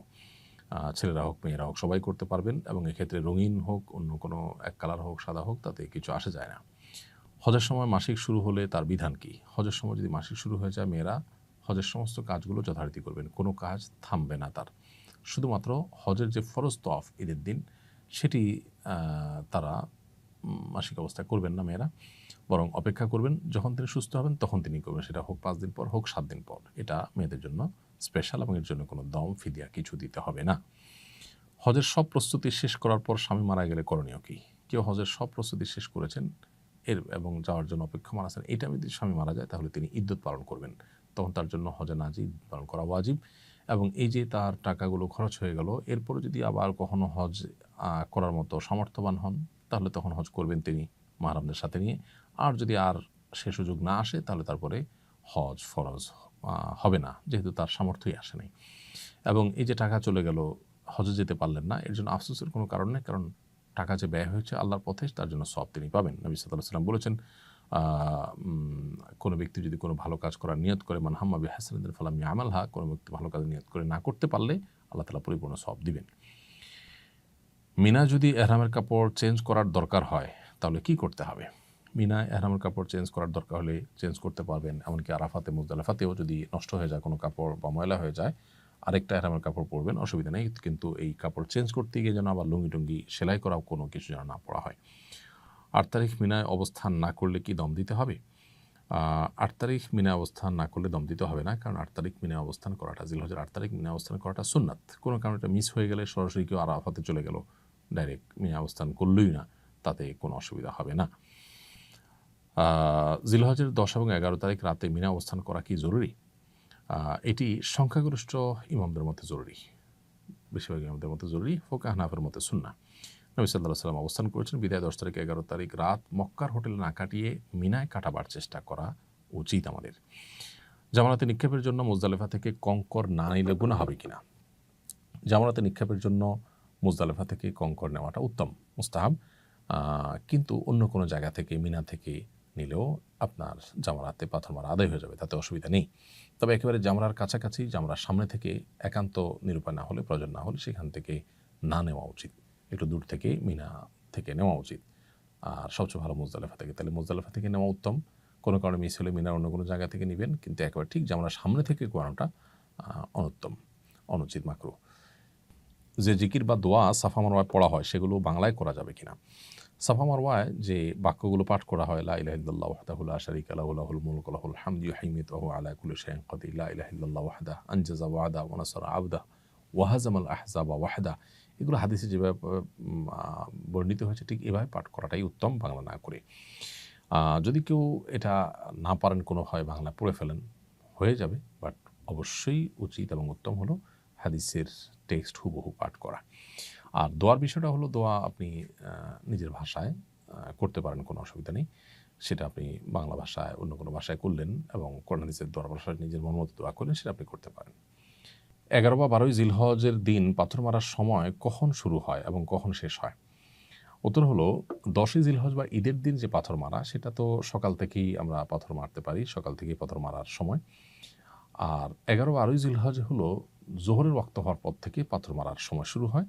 সূর্য ডুবার আগে আগে মারতে হয়, যদি ভিড়ের কারণে সূর্য ডুবার পরে মারা লাগে তাতেও আদায় হয়ে যায়, কিন্তু সময়টা শুরু হবে জোহরের ওয়াক্ত হওয়ার পর 11-12 জিলহজ। অতএব এই 2 দিন 11, 12 বা 13 তারিখেও যদি কেউ থাকেন, সেই দিনগুলোতে পাথর নিক্ষেপ করতে হবে জোহরের ওয়াক্ত হওয়ার পর থেকে। হজে যাওয়ার আগে সাধারণত ঋণ থাকলে সেগুলো শোধ করে যেতে বলা হয়, কিন্তু জীবনে অনেক বান্দার হক নষ্ট করেছি, সব মনে নেই, চিনি না কিংবা এখন আর যোগাযোগ নেই, এই ঋণ কিভাবে শোধ করব? এর উত্তর হলো, অজানা মানুষদের ঋণ পরিশোধ করার জন্য আনুমানিক কত টাকা হতে পারে সে পরিমাণ টাকা গরিব দুঃখীদেরকে দান করে দিবেন তাদের তরফ থেকে। ঋণ যারা পাবেন, যাদের কাছে আপনি ঋণী, সেই পাওনাদারদের তরফ থেকে নিয়ত করবেন আল্লাহ এর সবটা তাদের আমার নাম আপনি দিয়ে দেন, এভাবে দিলে আপনি দায়মুক্ত হবেন ইনশাআল্লাহ। বাংলাদেশের কোনো হাজি লাগেজে তামাক পাতা, জর্দা কিংবা গুল নিয়ে যান, মাঝে মধ্যে তারা সৌদি ইমিগ্রেশনে ধরাও পড়েন, এ বিষয়ে হাজিদের প্রতি বিশেষ কোনো নির্দেশনা দিবেন? হ্যাঁ, এটা আমাদের একেবারেই অনুচিত। অনেক হাজি সাহেবরা তামাক পাতা, সাদা পাতা, জর্দা, গুল এগুলো নিয়ে যান। সৌদি আরবে মাদকদ্রব্যের মধ্যে এই তামাক জাতীয় এই জিনিসগুলোকে গণ্য করা হয়, যার কারণে এয়ারপোর্টে হ্যাসেলের শিকার হন। এবং সেই সাথে এই জিনিসগুলো পান করার ব্যাপারে যেহেতু ওলামা একরাম, একদল ওলামা একরাম এটিকে কঠোরভাবে নাজায়েজ এবং হারাম বলেন এবং মাদকদ্রব্যের মধ্যেই ফেলেন, অতএব এগুলো অ্যাভয়েড করা উচিত। তাছাড়া এগুলো আমাদের স্বাস্থ্যের জন্য তো ক্ষতিকর। আমাদের ওলামা একরাম জর্দা খাওয়াকে অনেকে জায়েজ মনে করেন, কিন্তু জর্দা খাওয়ার মধ্যে যেগুলো মিষ্টি জর্দা, যেগুলোতে কোনো তামাক নাই, সেটা তো জায়েজ হতে পারে, বাট যেখানে তামাক আছে সেটা আসলে জায়েজ হওয়ার বিষয়টাতে তুমুল আপনার ভিন্নমত এবং শক্তিশালী ভিন্নমত রয়েছে। তো এই জন্য একজন হজ যাত্রী তিনি আল্লাহর ঘরের ইবাদত করতে যাচ্ছেন, সেখানে তার সাথে আসলে এই জিনিসগুলো, তামাক জাতীয় জিনিসগুলো বহন না করাই উচিত। বিশেষ করে সৌদিতে যে হ্যাসেলের মুখোমুখি হতে হয়, সেটা তো কারোরই কাম্য হয় না। এই জন্য এগুলো আমাদের হজ যাত্রায় সাথে যেন নেওয়া হয়, সেদিকটা খেয়াল করা দরকার। বর্তমানে সৌদি সরকার মহিলাদের মাহরাম ছাড়া হজ করার অনুমতি দিয়েছে। এই অনুমতি গ্রহণ করে মাহরাম ছাড়া হজ করা যাবে কিনা? মাহরাম ছাড়া মেয়েদের জন্য হজ করা বা উমরা করা বা কোনো সফর করা জায়েজ নয়। নবী সাল্লাল্লাহু আলাইহি ওয়াসাল্লাম পরিষ্কারভাবে নিষেধ করেছেন, লা তুসাফিরুল মারআতু ইল্লা মা যি মাহরামিন, কোন নারী মাহরাম ছাড়া হজ করবেন না। এটা একজন নারীর সম্মানের ব্যাপার যে তার সাথে কোনো একজন বডিগার্ডের মতো একজন মাহরাম পুরুষ থাকবেন, এটা থাকতে হবে। অতএব সৌদি সরকার যদি তাদের আইনের পরিবর্তন করে, আল্লাহর বিধান বা রাসূলুল্লাহ আকরাম সাল্লাল্লাহু আলাইহি ওয়াসাল্লামের হাদিস পরিবর্তন হয়ে যাবে না বিধায় মাহরাম সহই মেয়েরা হজে যাবেন, মাহরাম ছাড়া হজে যাবেন না। মাহরাম ছাড়া হজে যাওয়ার ক্ষেত্রে কোনো ওলামা একরাম শর্ত সাপেক্ষে কোনো ক্ষেত্রে জায়েজ বলেছেন। এটাও সংখ্যাগরিষ্ঠ বা সব ওলামা একরাম নন। সেটা হলো যে মহিলাদের একদল মহিলাদের সাথে যান, যদি যে মহিলারা তাকে সেফটি সিকিউরিটির দিকটা দেখতে পারবেন, এরকম জানাশোনা মহিলাদের সাথে গেলেন, সেটা ভিন্ন কথা। বাট এরকম কোনো দল নেই, আমি র্যান্ডমলি যাচ্ছি একজন নারী একাকী হজের জন্য মাহরাম ছাড়া, এটা জায়েজ নয়। বিদায় তওয়াফ না করলে কোনো অসুবিধা আছে কিনা? বিদায় তওয়াফ করা হজের ক্ষেত্রে ওয়াজিব, যার কারণে বিদায় তওয়াফ যদি কেউ না করেন তাকে দম দিতে হবে। আর মেয়েরা যদি মাসিকের কারণে বিদায় তওয়াফ করতে না পারেন তাহলে তাদের উপর কোনো কিছু প্রযোজ্য হবে না। মাসিক হয়ে গেলে নারীরা কীভাবে বিদায় তওয়াফ করবেন? উত্তর হলো, বিদায় তওয়াফ হজে ওয়াজিব, উমরাতে অবশ্য বিদায় তওয়াফ ওয়াজিব না, শুধু উমরার সফরে গেলে বিদায় তওয়াফ করা লাগবে না। কিন্তু হজের সফরে গেলে আসার সময় বিদায় তওয়াফ 7 চক্কর দিয়ে 2 রাকাত নামাজ পড়ে তওয়াফ পরে তারপর আসতে হবে। এখন নারীরা মাসিকের কারণে যদি তওয়াফটা না করতে পারেন, এদিকে তার ট্রাভেলের প্ল্যান আছে, চলে যাবেন মক্কা ছেড়ে, বিদায় তওয়াফ করতে পারছেন না, মাসিক শুরু হয়ে গেছে, তাহলে তাদের জন্য সেটা মওকুফ বা মাফ, এর জন্য কোনো দম দিতে হবে না। রওজা মুবারক জিয়ারতের আদব এবং নিয়মকানুন জানতে চাই। নবী করিম সাল্লাল্লাহু আলাইহি সাল্লামের কবরে সালাম পেশ করা, দুরূদ পেশ করা, এটার আদব হলো আমরা খুবই ভারতের সাথে গাম্ভীর্যের সাথে যাওয়ার চেষ্টা করব। সেখানে গিয়ে আপনার হৈ হুল্লোড় করা, এটা নিশ্চয়ই কবর জিয়ারতের আদব নবী সাল্লাল্লাহু আলাইহি সাল্লামের শানের খেলাফ হবে এবং আদবের পরিপন্থী হবে। অনেকে সেখানে গিয়ে উকিঝুঁকি মারেন, যেহেতু তাঁর কবরটা হয়েছে আমাদের আয়েশা রাদিয়াল্লাহু তাআলা আনহার ঘরে, এটা আয়েশা রাদিয়াল্লাহু তাআলা আনহার ঘর, অতএব এখানে উকিঝুঁকি মারা তার ঘরে উকিঝুঁকি মারার মতো। আর উকিঝুঁকি মেরে আসলে আমরা দেখতেও পাবো না, কারণ ওখানে নবী সাল্লাল্লাহু আলাইহি সাল্লামের কবরের এবং ওই যে বাহিরের যে বেড়াটা, এটার মাঝে আরও ওয়াল আছে, যার কারণে দেখা যায়ও না, যাবেও না। আর আরেকটা বিষয় হলো যে সেখানে অনেকে বেশ আপনার উৎসাহ ভরে ছবি, ভিডিও এবং লাইভ করতে থাকেন। নবী করিম সাল্লাল্লাহু আলাইহি ওয়াসাল্লাম বলেছেন যে আমার কবরকে তোমরা ঈদ এবং উৎসবের জায়গায় পরিণত করবে না, যেটা অনেক উরস-টুরসে হয়, এবং এই জাতীয় আপনার লাইভ ছবি, ভিডিও হাস্যোজ্জ্বল মুডে এটা অনেকটা উৎসবের মতো হয়ে যায়, এটা যেন না হয়। এজন্য ভাব গাম্ভীর্যের সাথে আমরা সালাত সালাম পেশ করবো ইনশাআল্লাহ। সেখানে আসসালাতু ওয়াসসালামু আলাইকা ইয়া রাসূলুল্লাহ বললে সালাত সালাম আদায় হয়ে যাবে। এর পাশাপাশি ইন্নাকা আদ্দাইতাল আমানা ওয়া নাসাহতাল উম্মাহ, নিশ্চয়ই আপনি আল্লাহর পক্ষ থেকে দেওয়া আমানত আদায় করেছেন, আপনি উম্মতকে নসিহা করেছেন, অতএব আল্লাহ আপনাকে আমাদের সবার তরফ থেকে জাযা খায়ের দান করুক। এইসব কথাগুলো বলা যেতে পারে। দুরূদ পেশ করাটা হলো মূলত আসসালাতু ওয়াসসালামু আলাইকা ইয়া রাসূলুল্লাহ। তারপরেই প্রথম যে জানালা আছে, ছিদ্র আছে, সেটা তো কোনো কবর নেই। মাঝখানে একটা জানালাতে 3টা ছিদ্র আছে। বড় ছিদ্রটা নবী সাল্লাল্লাহু আলাইহি ওয়াসাল্লামকে লক্ষ্য করে সালাম, আসসালাতু ওয়াসসালামু আলাইকা ইয়া রাসূলুল্লাহ। এরপরে আসসালাতু ওয়াসসালামু আলাইকা ইয়া সাহেবাই রাসূলিল্লাহ, হে আল্লাহর রাসূলের 2 জন সঙ্গী আবু বকর এবং ওমর, আপনাদের প্রতি শান্তি নাজিল হোক। তাদের কবরে সালাম পেশ করব আমরা। এভাবে কবর জিয়ারত, নবী সাল্লাল্লাহু আলাইহি ওয়াসাল্লাম রওজা মুবারকের জিয়ারত আমরা শেষ করব। হাজীগণ মদিনার সময়গুলো কিভাবে কাটাবেন? মদিনায় অবস্থানের সময়গুলোতে বেশি বেশি মসজিদে হারামে নামাজ পড়ার চেষ্টা করবেন, যেহেতু সেখানে 1000 রাকাত নামাজের সওয়াব পাওয়া যায়। সেজন্য বেশি বেশি করে আমরা সেখানে নফল নামাজ, আগের কাজা থাকলে কাজা নামাজ পড়ার চেষ্টা করব, তাহাজ্জুদ পড়ার চেষ্টা করব, নফল নামাজগুলো পড়ার চেষ্টা করব। সেই সাথে রাসূল আকরাম সাল্লাল্লাহু আলাইহি ওয়াসাল্লামের কবরে আমরা সালাম পেশ করব, রিয়াদুল জান্নাতে সুযোগ পেলে নামাজ পড়ব, সুযোগ না পাইলে তাতে কোনো অসুবিধা নেই, কিন্তু রাসূল সাল্লাল্লাহু আলাইহি ওয়াসাল্লামের কবরে আমরা থেকে থেমে মাঝে মধ্যে সালাম পেশ করব, যে কদিন থাকি মদিনাতে। আর মসজিদে নববীর পাশেই যেটাকে আমরা জান্নাতুল বাকি বলি, বাকি কবরস্থান, সে বাকি কবরস্থানে ফজর এবং আসরের পরে প্রতিদিন গেট খোলা হয়, সেখানে মাঝে মধ্যে গিয়ে আমরা কবরবাসীকে সালাম পেশ করব হেঁটে হেঁটে, সেখানে সাহাবীদের কবর আছে। এছাড়া মদিনাতে অবস্থানকালীন সময়ে মাঝে মধ্যে কুবার মসজিদে যেয়ে সেখানে 2 রাকাত নামাজ পড়ার চেষ্টা করব, সেটি একটা উমরার সওয়াব এনে দিবে আমাদেরকে, এবং নবী সাল্লাল্লাহু আলাইহি ওয়াসাল্লাম সেটি করতেন। আবার নবী করিম সাল্লাল্লাহু আলাইহি সাল্লামের সুন্নাহ অনুসরণে আমরা আরেকটা কাজ করব, তা হলো সেখানে উহুদের ময়দানে উহুদের শহীদদের কবর জিয়ারত করা। এটাও নবী সাল্লাল্লাহু আলাইহি সাল্লাম মাঝে মধ্যে করতেন। তাহলে এই কাজগুলো মদিনাতে আমরা বেশি বেশি করব। এর বাইরে মদিনা অবস্থাকালীন সময়ে সালাত এবং সালাম নবী সাল্লাল্লাহু আলাইহি সাল্লামের প্রতি দুরূদ পেশ করা, বিশেষভাবে তার মহব্বত যেন হয়, তার সিরাত ইত্যাদি পাঠ করার মাধ্যমে আমরা কাটাতে পারি সময়গুলো। রিয়াদুল জান্নাতে নামাজ না পড়লে কোনো অসুবিধা আছে কিনা? মদিনায় মসজিদে নববীতে রিয়াদুল জান্নাহ যেটি, অর্থাৎ নবী সাল্লাল্লাহু আলাইহি সাল্লামের কবর এবং তার মিম্বরের মধ্যবর্তী জায়গাটাকে তিনি বলেছেন রাউদাতুম মিন রিয়াদিল জান্নাহ, জান্নাতের বাগানসমূহের মধ্যে থেকে একটি বাগান। এই জায়গায় নামাজ পড়া গেলে ভালো। কিন্তু আমাদের জেনে রাখা দরকার যে মসজিদে নববীর যে কোনো জায়গায় নামাজ পড়লে যে সওয়াব হবে, এখানে নামাজ পড়লে সওয়াবের পরিমাণ সমান হবে। তবে হ্যাঁ, সবসময় তো সওয়াবের পরিমাণটাই একমাত্র বিবেচ্য বিষয় হয় না। এখানে নবী করিম সাল্লাল্লাহু আলাইহি সাল্লাম সালাত আদায় করেছেন, সাহাবীরা পড়েছেন, তাদের স্মৃতি বিজড়িত জায়গা, একেবারে মূল মসজিদ, তাদের বিচরণস্থল, এবং সবচেয়ে বড় কথা হলো হাদিসে এটাকে জান্নাতের বাগান বলা হয়েছে। সো সেখানে দোয়া করা, সেখানে নামাজ পড়া নিশ্চয়ই আমাদের বাড়তি আগ্রহের কারণ থাকতে পারে। কোনো কারণে যদি করা না যায় তাতে আমাদের হজ হবে না, সফর হবে না, ব্যাপারটা সেরকম নয়। কোনো অসুবিধা তাতে নেই। মদিনায় 40 ওয়াক্ত নামাজ পড়া কি জরুরি?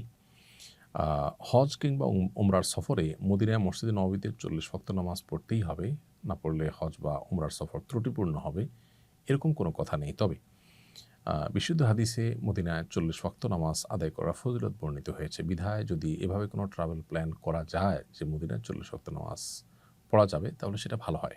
কোনো কারণে সেটা না করা গেলে পেরেশান হওয়ার কারণ নেই, কারণ উমরা বা হজে এতে কোনো অসুবিধা হবে না।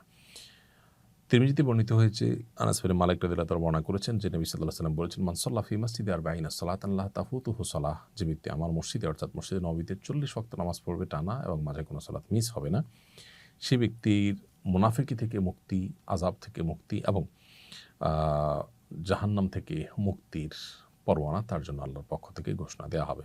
এই জন্য এই ফজিলত পাওয়ার জন্য 40 ওয়াক্ত নামাজ পড়তে পারলে অবশ্যই ভালো। কোন হজকে মাবরুর হজ বলে এবং মাবরুর হজের ফজিলত কী? নবী করিম সাল্লাল্লাহু আলাইহি ওয়াসাল্লাম বলেছেন, আল হাজ্জুল মাবরুর লাইসা লাহুল জাযাউ ইল্লাল জান্নাহ, মাবরুর হজের বিনিময় জান্নাত ছাড়া আর কিছুই নয়। মাবরুর হজ বা কোন হজটা মাবরুর হবে? এর উত্তর হলো যে মাবরুর শব্দের অর্থ পুণ্যে ভরা।